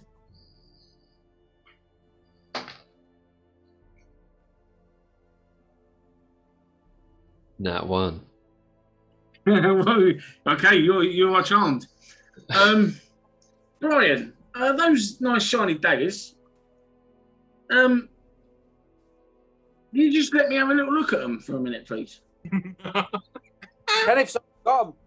Kenneth's already got them. And he hands you the 2 rusty That's daggers. what I was bloody trying to interrupt.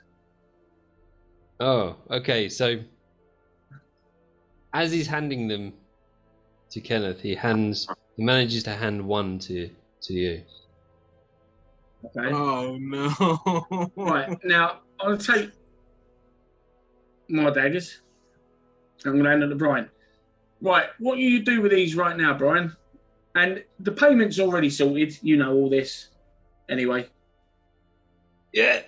Right, I'm going to sharpen them up here. Right. Right, okay. That 50 gold, all that, you know, what you thought you had to, right? There's no charge. It's all been sorted out. Yeah. Right? Ken have sorted all that lot out, right? Here's my 2 daggers. Yeah. I want them exactly like this.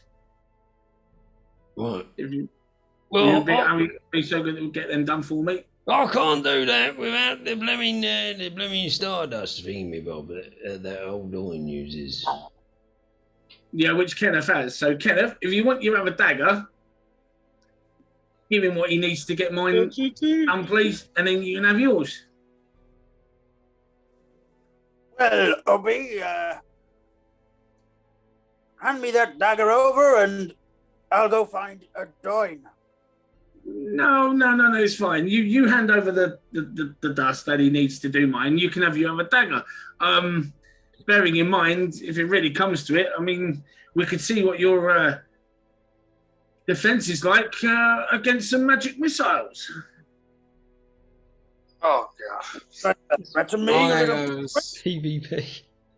Or, if you really want to, because it's cantrip, I can poison you or cover you in acid. If I want to have an argument, I want to go because I can do this thing as an Eldritch Knight.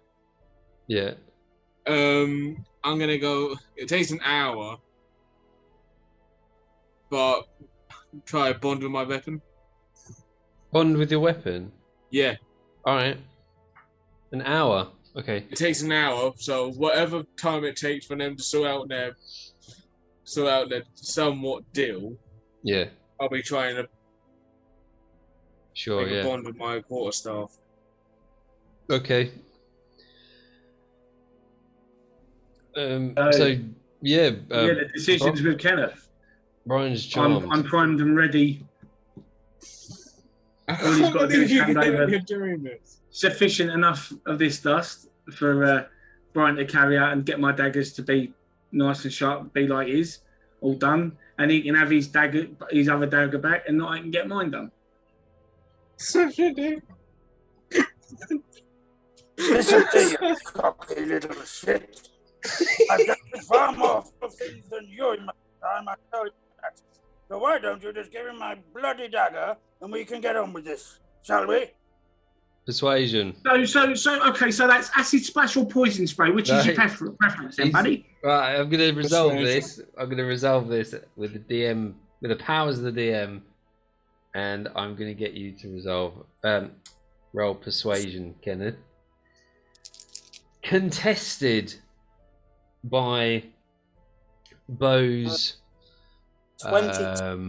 Oh wait, that's wrong. 20. Yeah, 22. Bo's intelligence. Intelligence. So, intelligence check.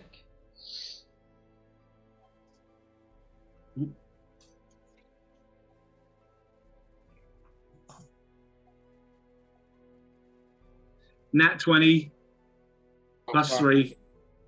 So that's 23. 23. So yeah, Against. there's no persuasion. So your persuasion doesn't work there.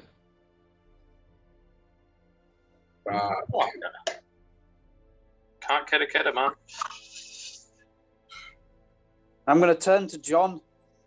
That's where I get to play him now. I'm going to whisper to John.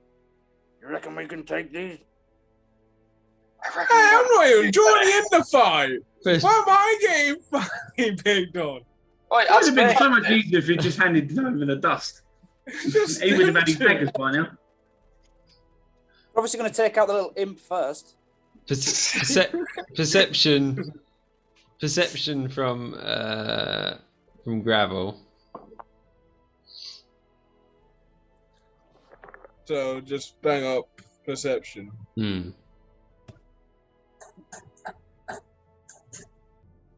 18. All right.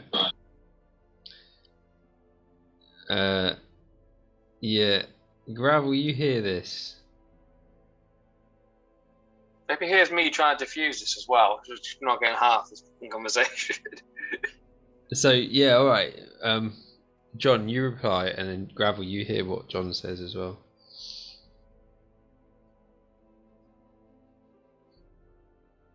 So what's Herb done with my dagger? I'm holding on to the other one, and until you give the Just sufficient amount of dust to Brian that's required to have mine done, like yours, I've got your other dagger. Hang on. Oh, no, not that one. Bearing in mind, I could still attempt to charm Kenneth as well, and just get the other dagger. And Haven't you used your charms? No, because I've got different level ones, haven't I? The slots. So it would just be, I've got one more level 2 spell I can cast, and I've got 4 level 1 spells I can cast, and I've obviously got my cantrips. I think it'd be considerably harder to charm a PC than it would be an NPC. Yeah. That's why I said I've still got acid splash, poison spray, magic missile. Yeah. All I want is nice, sharp, brand new daggers like this, you see? Just give him some of that dust, and this can all be over with. And my bloody property over, you lout, and then I'll Yeah, but see, the thing about that is I don't really care. Because you see, to me, it's riches. You know, why would I want to carry around 2 shite bits of metal like these 2 daggers when I can have nice, sharp, shiny, lethal ones like this? So your daggers will now do a +1 to flesh. Only the flesh. Cool. So if you attack something that's flesh, it will do a +1 damage. I like that mechanic. We could always rock, paper, scissors for it, you know, on whether or not you give him the dust.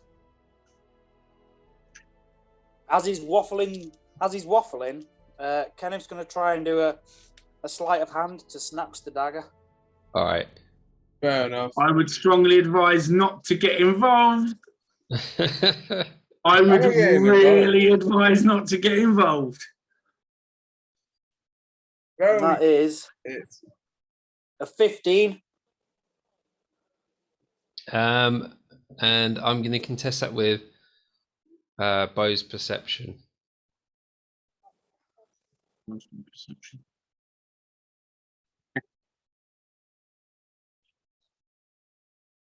18, 19, 20. I've got a +2 on perception. Oh, bloody hell. Yeah, Bo sees you going to grab the dagger, but you don't get it. I'm literally seconds away from casting. It's like nightmare. Spell casting. ACIDSPLASH. How long does your charm last?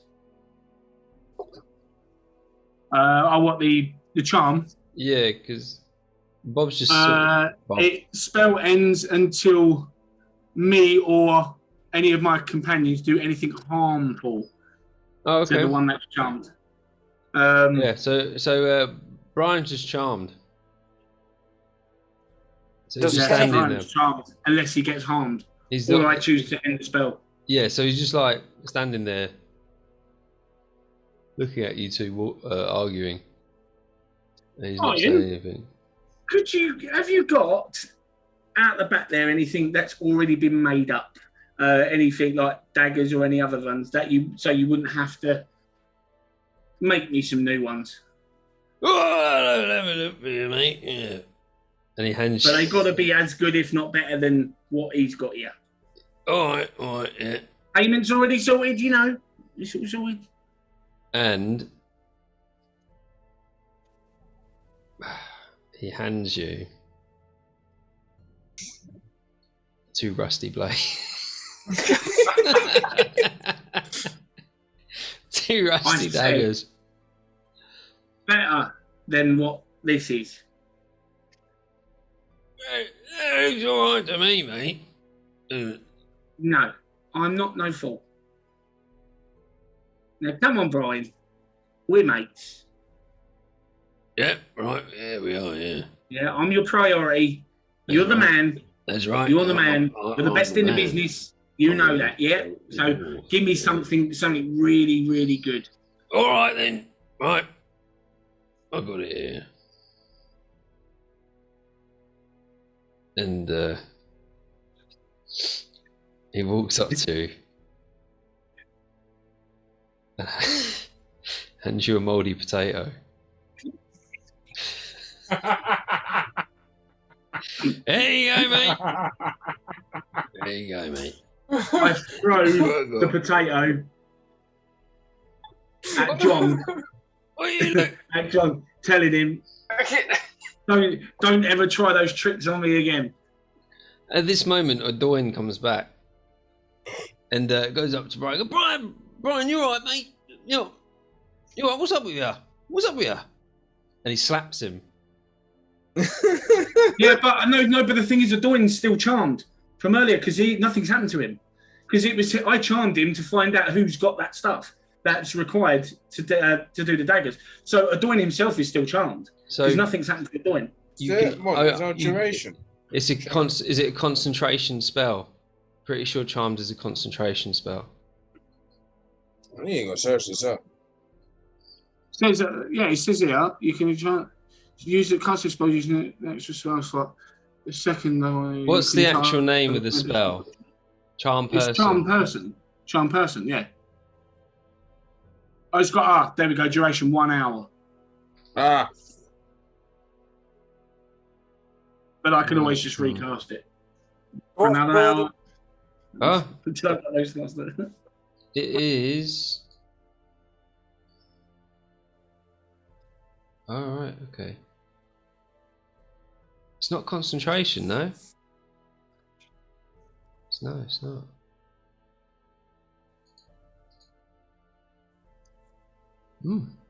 Interesting. No, that's all it says is they're charmed until the spell ends or until me or my companions do anything harmful to it. Or I choose to end it. And the charmed person or persons regards me as a friendly acquaintance. So it's like they know me for years. Yeah, you're right. It was an hour duration, and when it does run out, they know that you use charmed on them. Yeah. Yeah, so O'Doyne's technically it's still within the hour, so O'Doyne's technically charmed. But yeah, he comes back and he notices that that Brian is still charmed. There's something wrong with Brian. So welcome back, O'Doyne. Yeah, so I was asking Brian here if he could fetch me something from the back that's just an equal, or if not better, than the daggers here that old Slippers here had from you. And he's come back so far with 2 rusty daggers and a mouldy potato. Now, I really hope you can do that. All right, mate. Yeah, I'll have a look. And he goes and he starts looking through his stock of items, and he comes across this battle axe, which I can't carry. And as he grabs it, you get a sort of a shine from the edge of it, and it looks like one of Kenneth's daggers. And he comes over, and this thing looks razor sharp. But as he walks past Brian, he cuts his arm with it. No, fuck no. Accidentally. And goes, "Here, you can have that." But in that moment, Brian goes, What are you giving that for? What are you giving a blooming that? And then he slaps O'Doyne, and then O'Doyne comes to his senses and goes, oh, takes the axe back and goes, what's going on here, hey? That's Fred's Yeah, you've been doing all that hocus pocus. Yeah, and you're about to see a hell of a lot worse. All right, Brian. All right. Go back there. Calm down. Have yourself a drink. Right. You. None of that business round here. We're here to help you lot, so you can go down there up to the manor and just sort all that horrible stuff going on. If you're going to be as bad as them lot, we don't take too kindly to that. Well, I tried to do it bloody fair, but this stingy bastard here has got the dust you needed that you agreed to help do my daggers. He won't part with it. So I'm going to keep one of the daggers as payment for that then. Are you happy with that, mate? There's an agreement between myself and the proprietor of this blacksmith to do the daggers, and then in exchange, I will give him the powder. Then you come in as a third party and you decided to steal my property and think that that's the way you... I didn't steal it because he handed it to me, you see. So I didn't take it by force or anything. I handed it to me. I've just taken hold of it. So I haven't nicked it, and I tried to do this the best way possible. Yeah, he said he can do me daggers. He said he needs just enough of the dust to do me daggers, and you won't part with any of it. So you want to be a selfish bastard? I'll keep hold of this thing. No, it's just out of principle. I will not hand over the dust until I have received my daggers, like I've said. Yeah, Gravel. I wonder if he could. I wonder if he could moan like this, and that when I melt half of his face with acid splash. He just been here and you're already trying to start off on it. Right, you. Oi. I just want to get on with things. You give him that dagger back. I need my dust to do the other jobs. If you want some daggers doing, I need me dust. Well, get the dust off him like you said you was going to get it off him. You got to give him his dagger. When he's handed you over the dust. But any funny business, it's a warning. It's all I'm saying. Right, as Bo's having a conversation, I'm gonna sneak attack him. How's you doing PvP now? And I'm gonna kick him in the balls. Man, how'd you doing PvP? Oh my god. Oh man. Okay, I'm fine. Right, with sneak attack. Yeah. Well, your funeral. So as you're distracted, Bo, doing PvP. Bo's Do I distracted. get advantage as well? Yeah. Bo's distracted. You get advantage. 11 and 15, so I'll take the 15. To hit. Yeah, to hit. Does that Oh, hit, no, Bo? plus 2. Oh, sorry, Oh. 7 plus 2. 17 hit, Bo?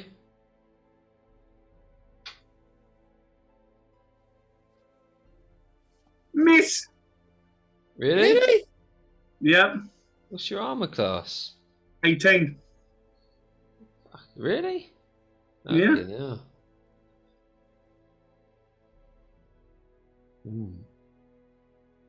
You got armor class what? What are you, a knight? Are you sure? The armor class in the shield? A sorcerer. Yeah. 18. When I did all my rolls. What, like a halfling sorcerer's got a better armor class than... Hold on. Let me bring the thing back up.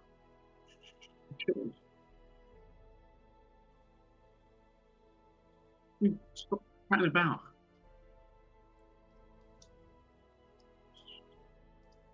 Oh, load up. Took me 3 attempts to put this bloody character together earlier because the fucking website kept having a bloody hissy fit. Load. I've got a bit of a page. Oh, there we go. Oh no, sorry, armor class is 17. So what did you roll? 17. Rolled a 15. I've got 2. So Is that the hits. So bang this on. is, Oh yeah. no! 1 Right. minute! No, 1 minute! Stop!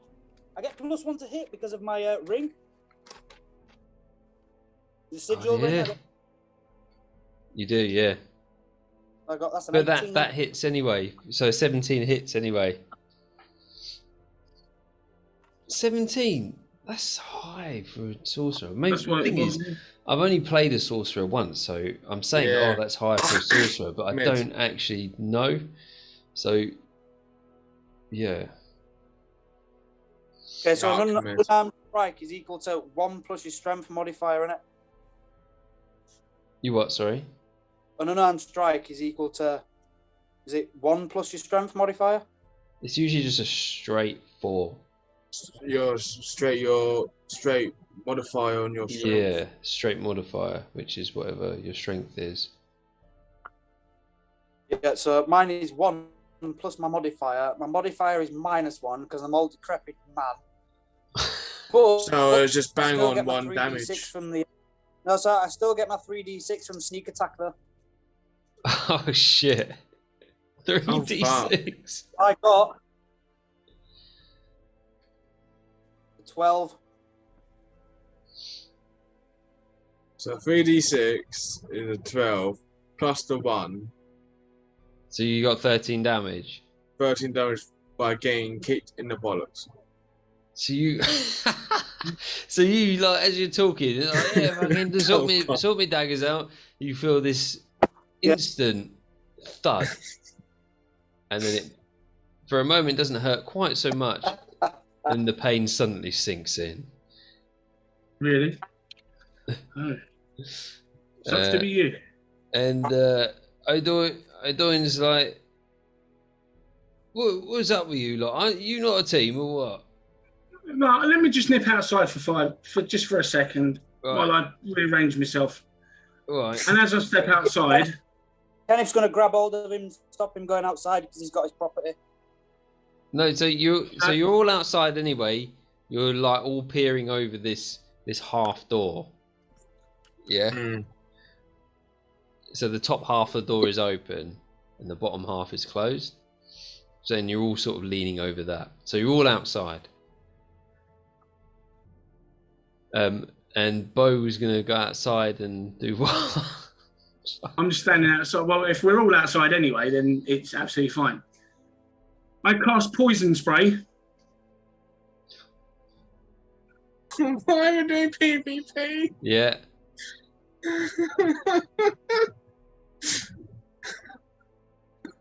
At Kenneth. Yeah. Do you have to roll to hit? It's a save. It's a Constitution saving throw. Excellent. Constitution. Or you can take, or you could take 1d12 poison damage, and then the spell's damage increases by 1d12 when you reach the fifth. Oh, well, not.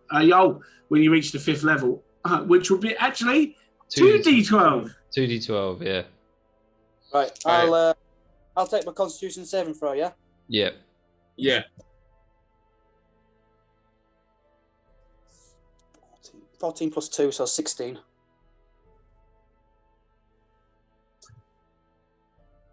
Right.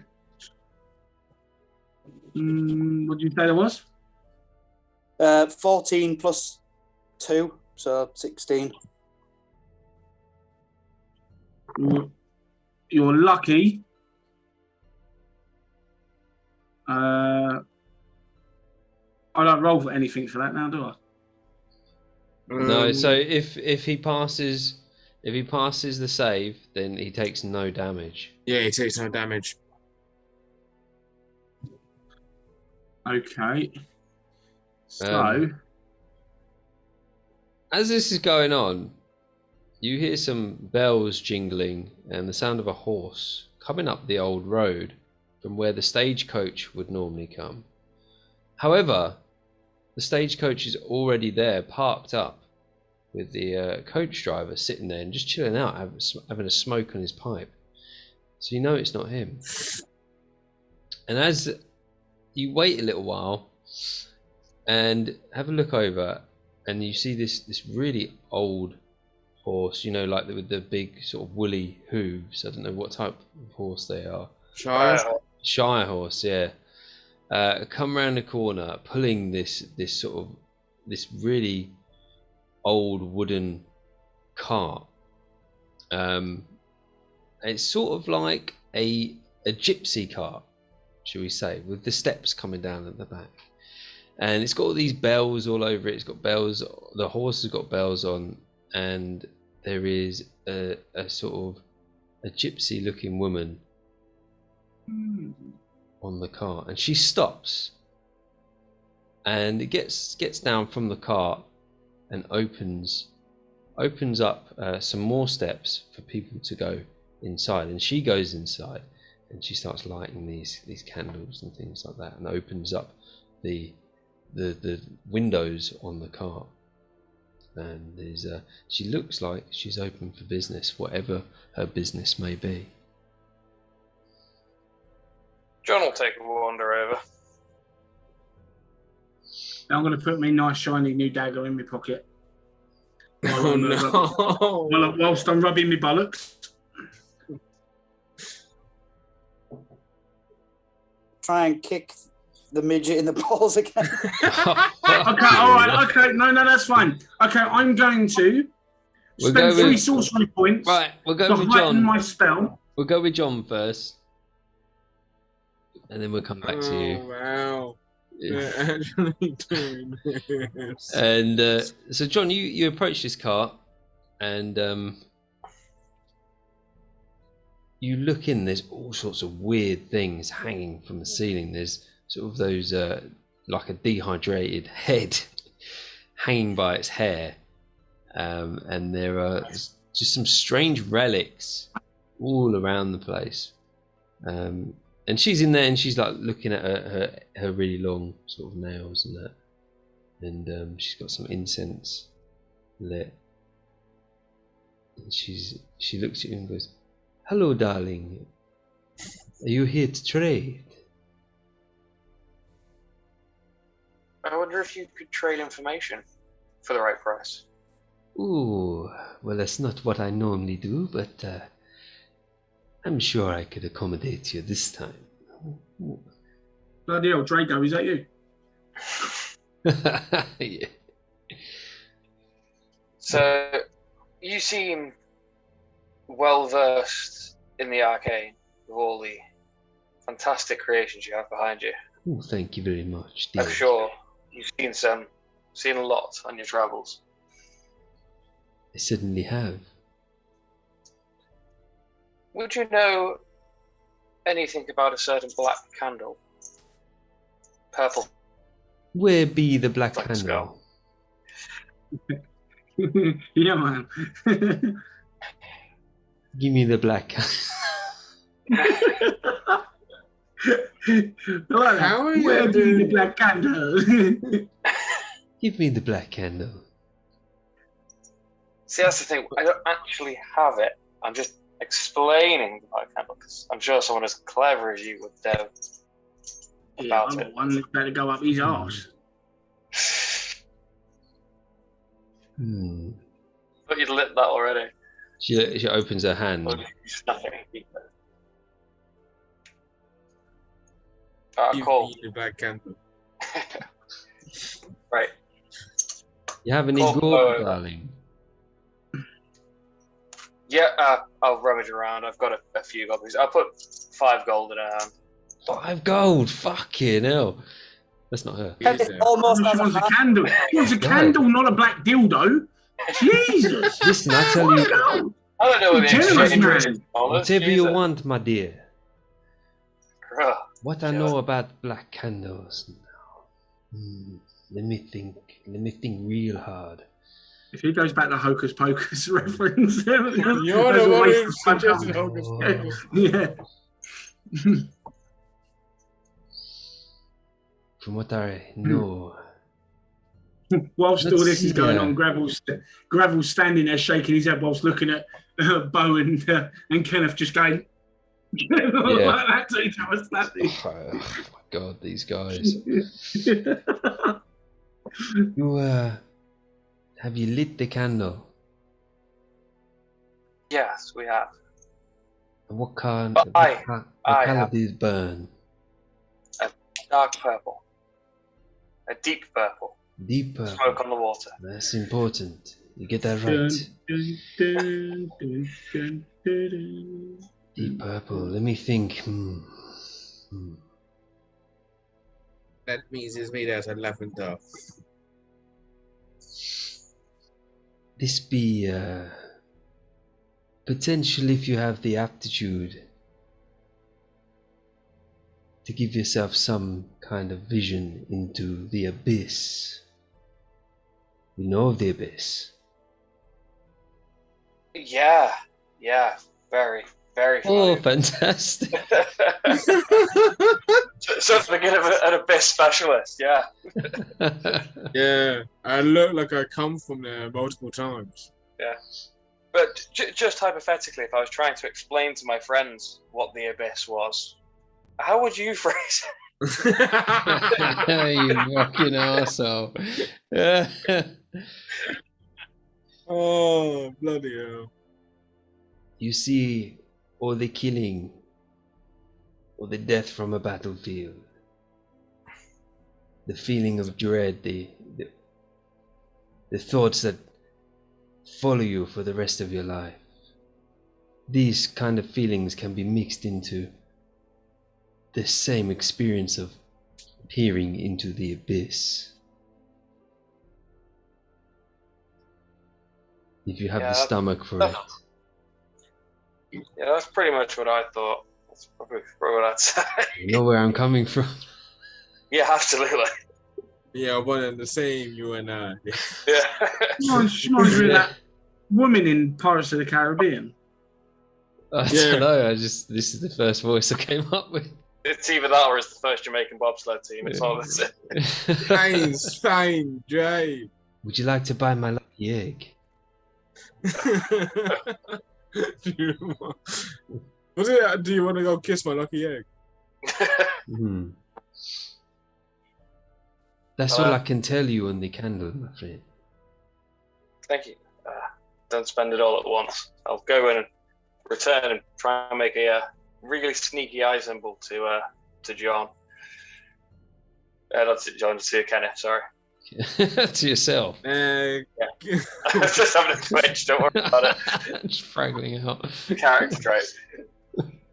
And if he's not paying Dead any is the abyss too long.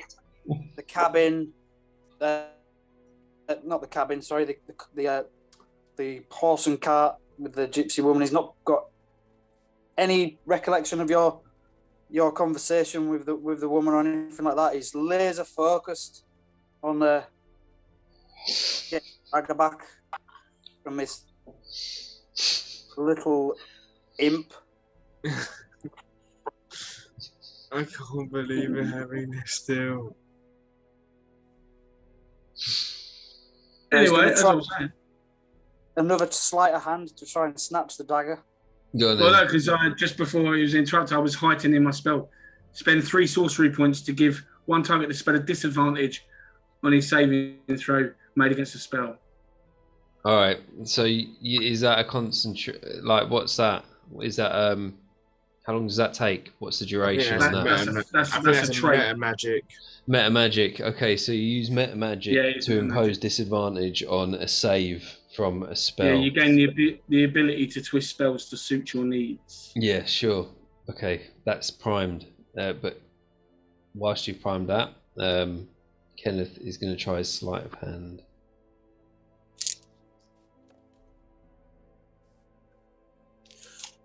$13. Altogether, Yeah. give us a perception check. Bo. Me? Yeah. Right. Perception. Where's me? No. +2 modifier. 15, 16, 17. With me +2. So you spot him trying to go for the dagger.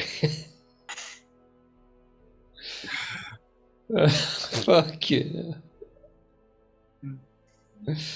You could just admit defeat and let me keep it. Absolutely not, you filthy little bastard. Oh, come on.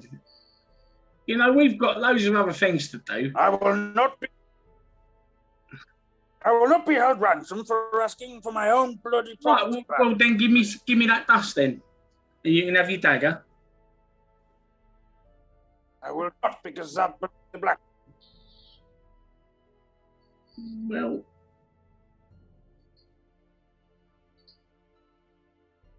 it's up to you.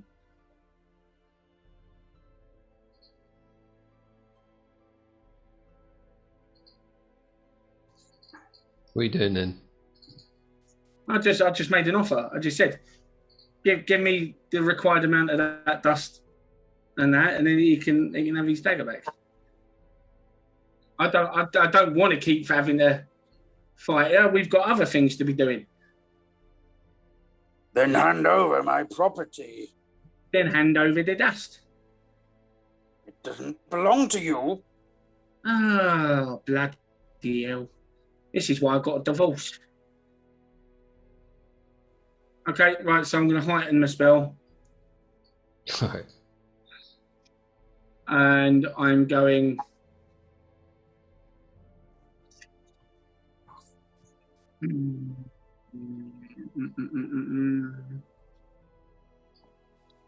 I'll go poison spray again. Yeah. So I just want to make him ill. Kenneth, do a So constitution. He needs to do a constitution, yeah. But it's going to be at disadvantage.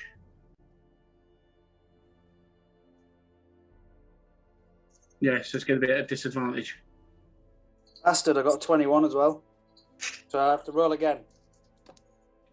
No, that's not Yeah. too bad. What'd you get? 18. Guessing that passes. So you'll take 0 damage from that.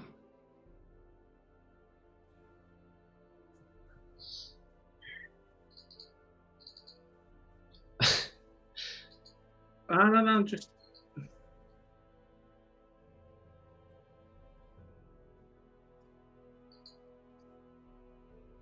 Just seeing something here.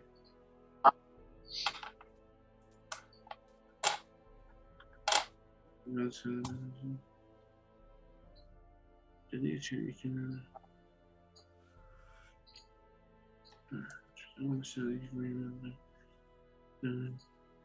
just something here that's... No, I sort of caught in sight that allows me to re-roll, but I can't find it. So if a roll fails, do you know that one? Where I'll find it? I'm looking through everything. Oh, is that? I think the fail is when you roll in that one, you can use the lucky trait. No, it was saying it allows me, if I fail with a spell, if I fail when I cast a spell, I have the opportunity to re-roll for it to be redone but only once until I've had a long rest. Or you can enforce. Yeah, that's right. That is the luck. Yeah, That's luck it. base of the halving luck. Yeah. Trying to find it. Yeah, I'll do that. Okay. So I need to re-roll again. Yeah. My God, what the hell? So you've got Kenneth the rogue trying to do sleight of hand and failing, and then you've got a wizard trying to cast spells. Hold on a minute! Don't be insulting me with any of this weird wizard bollocks. I'm a sorcerer. Well, I'm I was much better. born Thank you with very magic. much. You know, calling a sorcerer a wizard is like calling me mother a whore.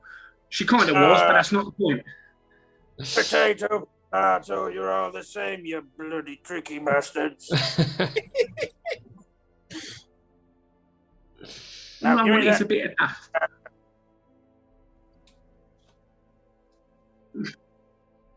As you so I take it as you're doing this, you're like trying to wind him up, like waving this dagger around, Bo. Yeah. No, it's in my pocket. I'm not stupid. I'm already taunting him, but I keep trying to attack him because every time he tries to hit me in the bollocks and try and nick it, he ain't getting anywhere. So I'm just kind of like, I'm offering you a truthful way out of this, but he won't go for it. Oh, bloody hell. I'm quite happy to walk away and keep the dagger. I'll keep the dagger on me, but he keeps going for sleight of hand and keeps trying to hit me in the bollocks. As opposed to just being like, oh, do you know what? Fuck it. Let's leave this till later. Ray. Yeah. Give us a screen share. Okay, He okay. hasn't done his reroll. So oh yeah, sorry. Do your reroll then, Kenneth. What's Kenneth re-rolling? Because Constitution. he uses his luck. Yeah, you re-roll the Constitution. I've used my luck trait, which means you got to reroll. To make me re-roll. Yeah. I've already rolled it twice. Yeah, and again.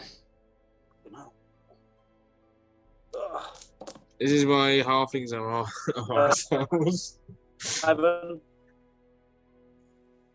What was that? 11. Oh dear.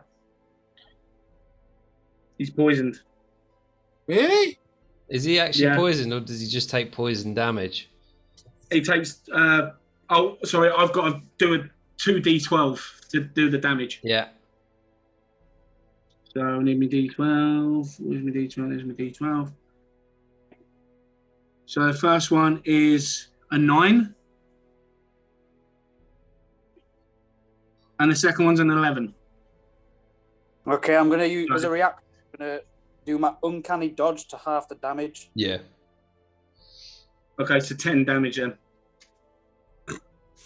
Poison take- damage.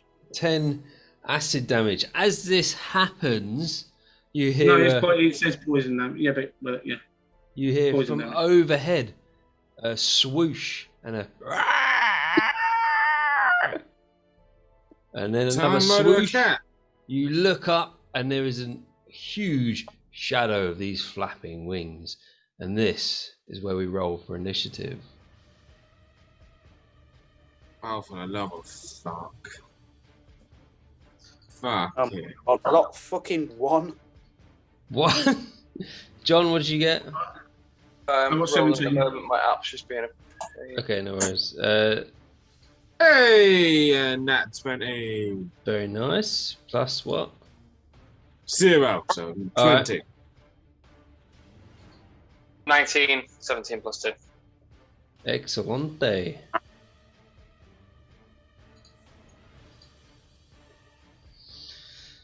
And as you turn around, you see this thing swooping down to you, and initially you think it's a dragon, but Kenneth knows better than to assume that. And you start to notice feathers.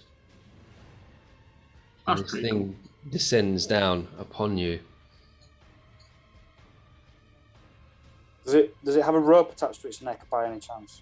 It has a rope attached to its right talon, but it is broken, so it's still just round the talon, around its ankle, sort of thing, with a couple of foot hanging off the edge.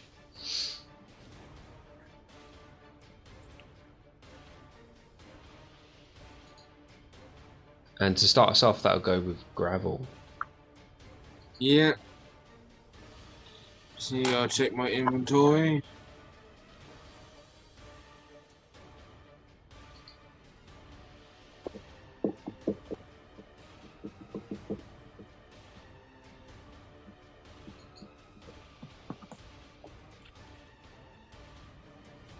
I use my bonus action to pick up like any kind of pebble or rock. Yeah, sure. Yep. Cool. I'm gonna go cast Catapult. Yeah.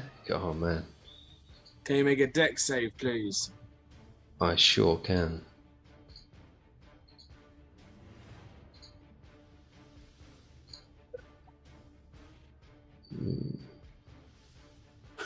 22.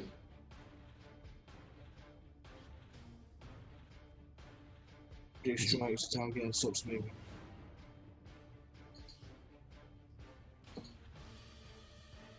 You what? Did you Just get that? reading it. Yeah, I heard you got 22.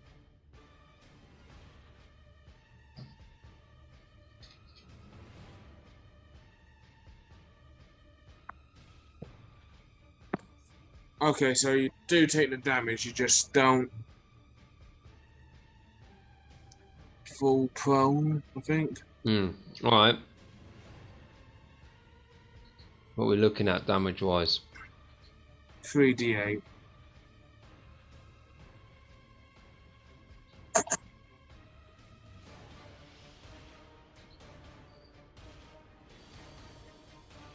For 4 damage. That was shocking. What's this? 2. Is this a spell? Yeah, Catapult. Level 1. Oh. So it's... So, yeah, shocking damage. yeah, And, 2 1s and a 2. oh my god. You feel so bad for you. And it looks completely unfazed by this. It almost... I'm slightly embarrassed. Yeah. It almost laughs. Yeah. And then that'll go to John. Unless you've got anything else, Gravel?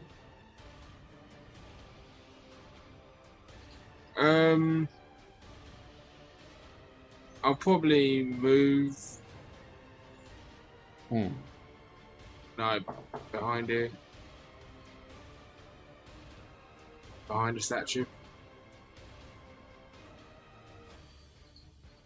Okay, yeah. That'll be my turn. John. Alright, can I draw and fire an arrow at this thing? Yeah. Cool. So roll to hit first. Yeah. You can remember you can use your hunter's mark if you want to. I don't know if you already knew that. I did not. I can't. Where is Hunter's Mark on my? I believe that's a bonus action. I can't remember. Bonus action, Hunter's Mark. Normally on spells. Yeah. Spells. I do not have that. Oh, what? Oh, okay. And you're a ranger. You're a ranger, though. I got Horde Breaker instead. Is that Does that replace it? Yeah, it must do. the only thing I can think of where it's gone? I think it does because Glondamir's got the same. What was that? I'm sure you can have Hunter's Mark and Heartbreaker. Hunter's Mark's like the default ranger thing, isn't it? Oh. Yeah, it's default. Yeah, but I'm pretty sure I don't have it with one of my rangers. I can't see it anywhere on this sheet here. A Hornbreaker is either Colossal Slayer or Hornbreaker. I've got Hunter's Prey. Is that it? Hunter's Yeah, Prey. but, Ranger features: Favored Enemy, Natural Explorer, Fighting Style, Spellcasting, Primeval Awareness, Hunter's Prey. Okay. Alright, you don't have it then. Yeah, it's cool. I'll fire an arrow at this thing anyway. So rolling to hit with my longbow. That's 18. Hits. And damage. Damage roll is 8 damage. 6 plus 2. Oh, quite right, actually. That. You fire the shot off and it just catches it in its body. And it just seems like it's nothing. Bastard. Got anything else? Can I tuck and roll towards the statue as well? Yeah, sure. Genassis are hiding. Yeah. And then, oh man, it goes to this creature's turn. And so he's going to fly down. Oh, it's flying. Yeah, so he's a little way off the ground. It's probably about 10 feet. It's just as he's coming down and he's engaged you. So he's now landed on the ground and he's sort of crawling like a sort of pterodactyl or pterosaur would do. And he's going to approach Bo. Hey. And he's going to open up its mouth, and as it opens like a bird would with its beak, almost like a second set of insectoid Oh, hell no. mandibles open up to the side as well, which are spiked, and it's got multiple tongues and razor sharp, not teeth. Nah, that's just but evil shit. yeah, and on closer inspection you can see that it's got many deep red eyes as well. And yeah, it goes for a bite for a 21 to hit on Bo. Shit. Does that hit, Bo? You're muted. Yeah, it is. That hits. Okay. So he's gonna. So that hits. So he's going to. Where's that? I think it's easier if I just do it on here. And you will take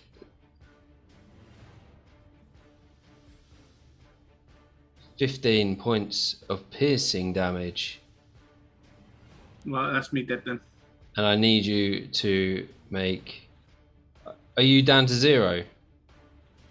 I will be if it's 15 damage. It is 15 damage, piercing damage. Yeah. So yeah, I'm done. Dead.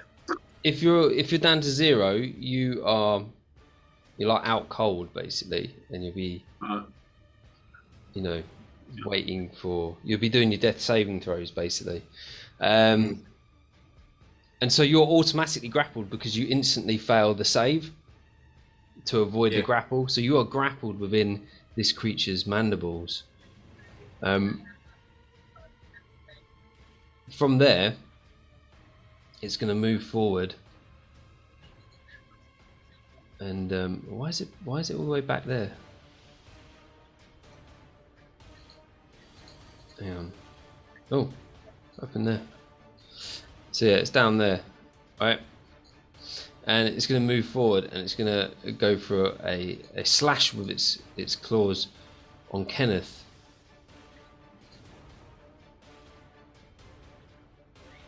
For a 25 to hit. Oh, bloody hell. That hits. And you take 8 points of slashing damage.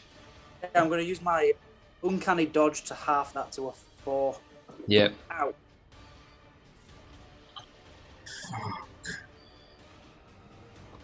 From this point, that's its. So what it's going to do, it's not moved much at all. It's now going to fly straight up, which will give Kenneth an opportunity attack. Okay, so I'm going to use fast hands. Yeah. So rather than attack Eagle, I'm going to fast hands to try and loot my dagger off For the God's fucking sake.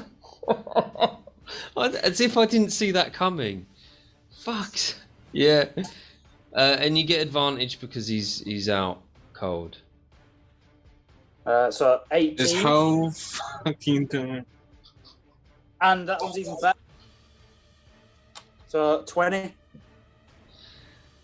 With the 20, you loot him successfully and get the dagger. Who's had the last laugh, bastard?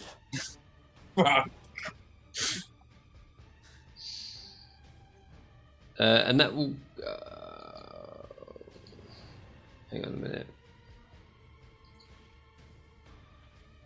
Yeah, so that was your opportunity. Cool. And Does then ranged people get an opportunity attack as well? Because they've got Ranged? range.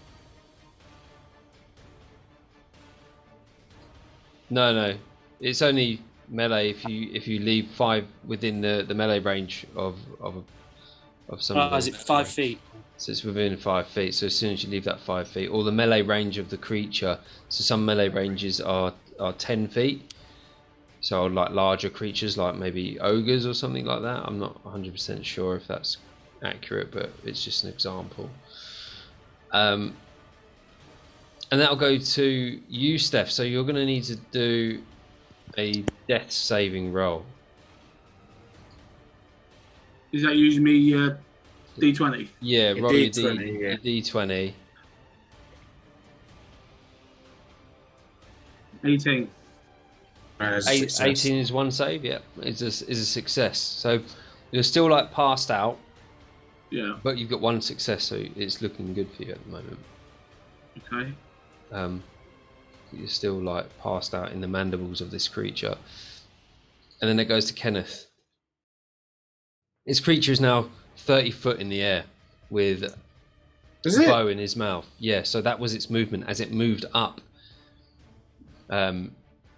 That's why Kenneth got the opportunity attack. Yeah. Pardon me. Kenneth's turn, Yeah. and it looks it's going. Well, it's going up with bow in its mouth. Kenneth's going to sort of move, so he's just kind of under cover of the roof a bit, behind that crate of weapons, like in between the building and the crate. Yeah.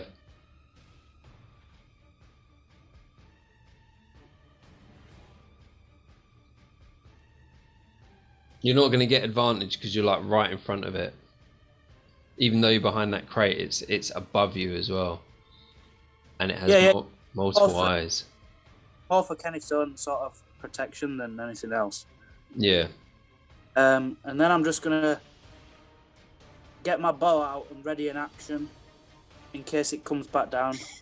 Okay. And you said I can't hide. You can try and hide. Yeah, if you use that actual bonus action to hide, then yeah, definitely. To hide then behind under the roof behind the crate. Yeah, there. Yeah. Yeah. So roll a. I think if you hide, you've got to roll a Stealth check. A stealth check. Yeah, that's right.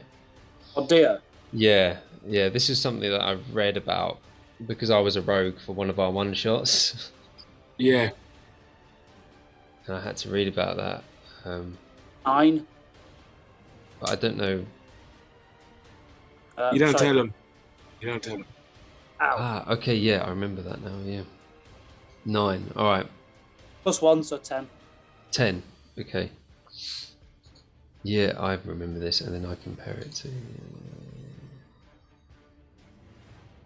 Right, is that all you're going to do, Kenneth? Yeah. Gravel? Yeah. After seeing the crate of weapons, how much is it? Alright.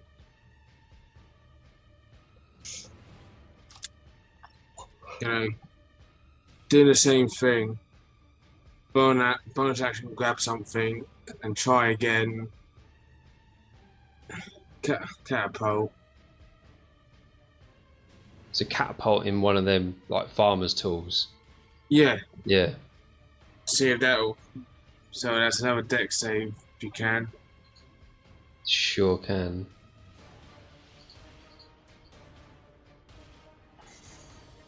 $16. Alright. So you made it.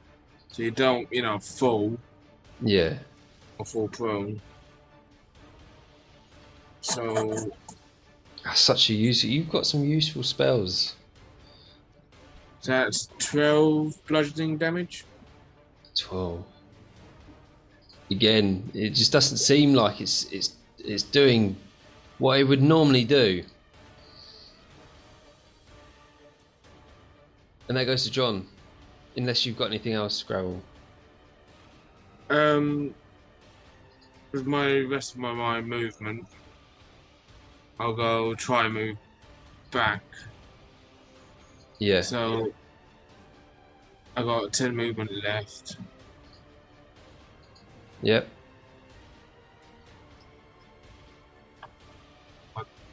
Two. That's my movement.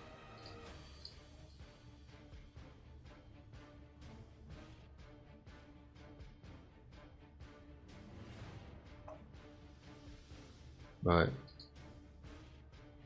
This creature flying up even higher now.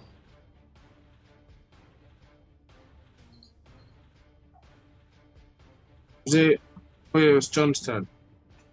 Sorry, John. Yeah, sorry, because I said it. Is this thing still in long range, or? Yeah, definitely. Okay, yeah, I'll take another shot at it then.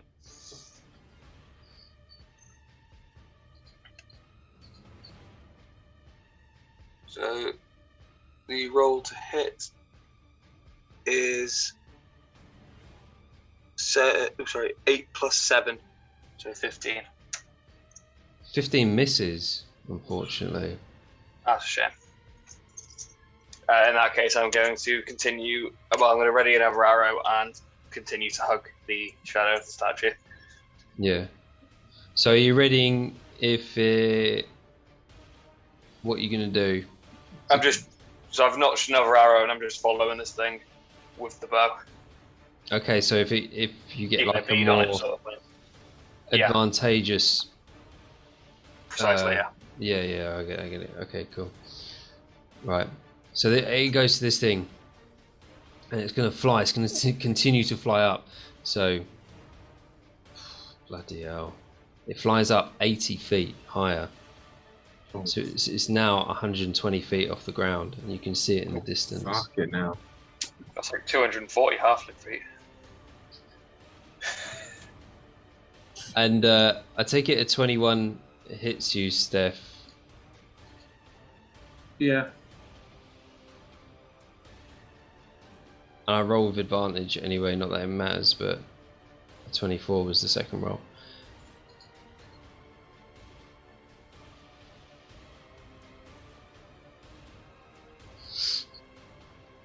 Good thing.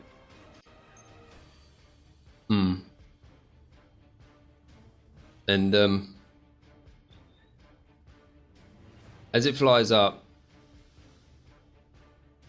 it clamps down with its mouth and crushes you. Ooh.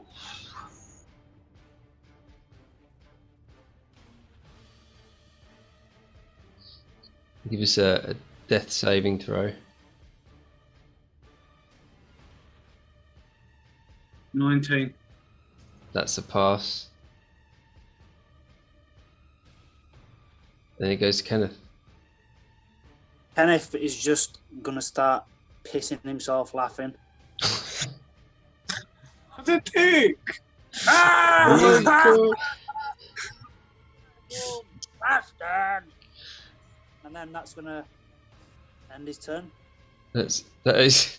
I mean, fair enough. He's evil. So relishing in this, it's like to him, like this could potentially just get rid of his 2 stress that he got from that stink earlier, because he's just enjoying himself so much at having the better of someone. yeah. Back round to Gravel.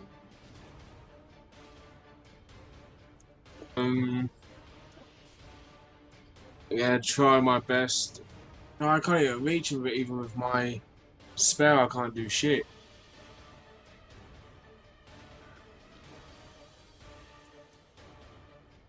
can't reach him. So I can't. So how ranged weapons? Because there's 2 ranges for the weapons, isn't there? There's like The second range you roll with disadvantage. right. Okay, yeah. No, I haven't. I didn't choose any ranged. I only got a quarterstaff. Yeah, I But- was just wondering because how many feet are you up in the air now? 120. Yeah, 120 feet. And So the only that's- ranged spell I've got, because I chose Eldritch Knight, is Catapult, which is 90 feet up. So he's out of my range. Yeah. So what you can do is so John's pretty rangy. You can always use the help action with John. In situations like this where you haven't really got much of an option, these are the contingencies. Yeah, I know.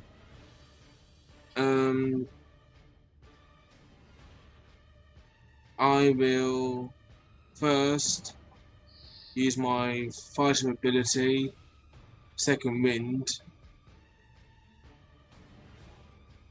That will be 1d10 plus 5.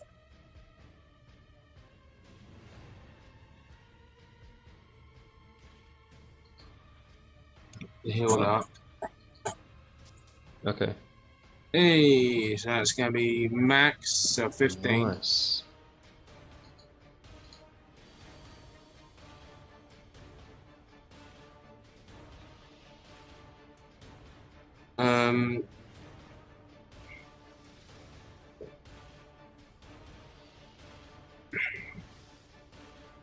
I will use my last spell slot as assist to either John or Kenneth. I'm going to cast floating disc. Very So cool. you probably, I'll either slam my fist down and like a circular bit of earth float up. It's actually a really cool spell. 3 feet in diameter and 1 inch thick. Floats 3 feet above the ground, unoccupied space. Okay. Is that what we got?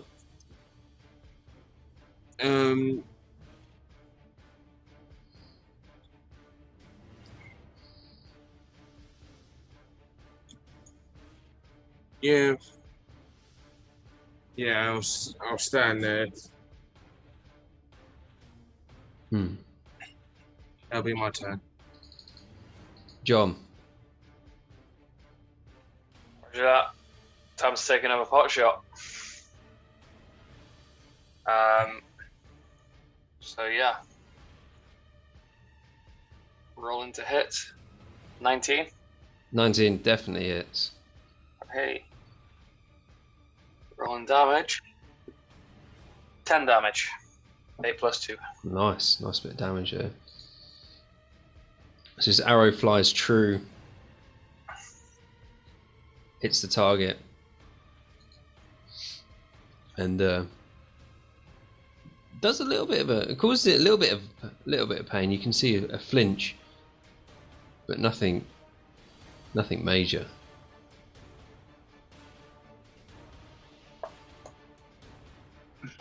Something's caused the damage at least. You got anything else? Nothing ranged that I can take as bonus action. Can't Rangers do 2 attacks? Can you not release 2 arrows in one action? I don't know, can you? Oh, How many attacks does it say? yeah, so on D&D Beyond, where it says if you click on the actions Oh, at the attack top. for action 2, yeah. Oh man, I was just assuming it was 1 because Yeah, so I'll take another shot. I know with rogues it's 1. Yeah. Another shot then? Yeah.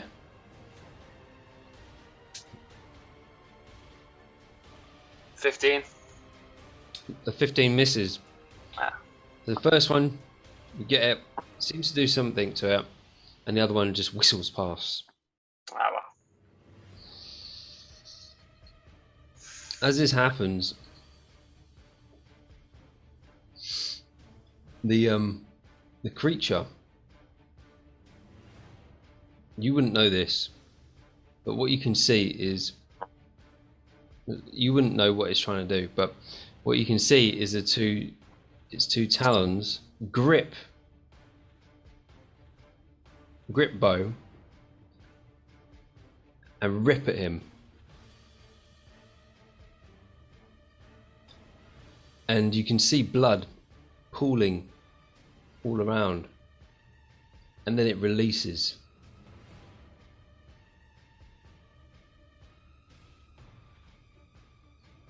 And you're dropping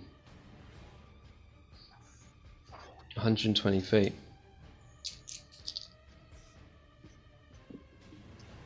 Fucking hell.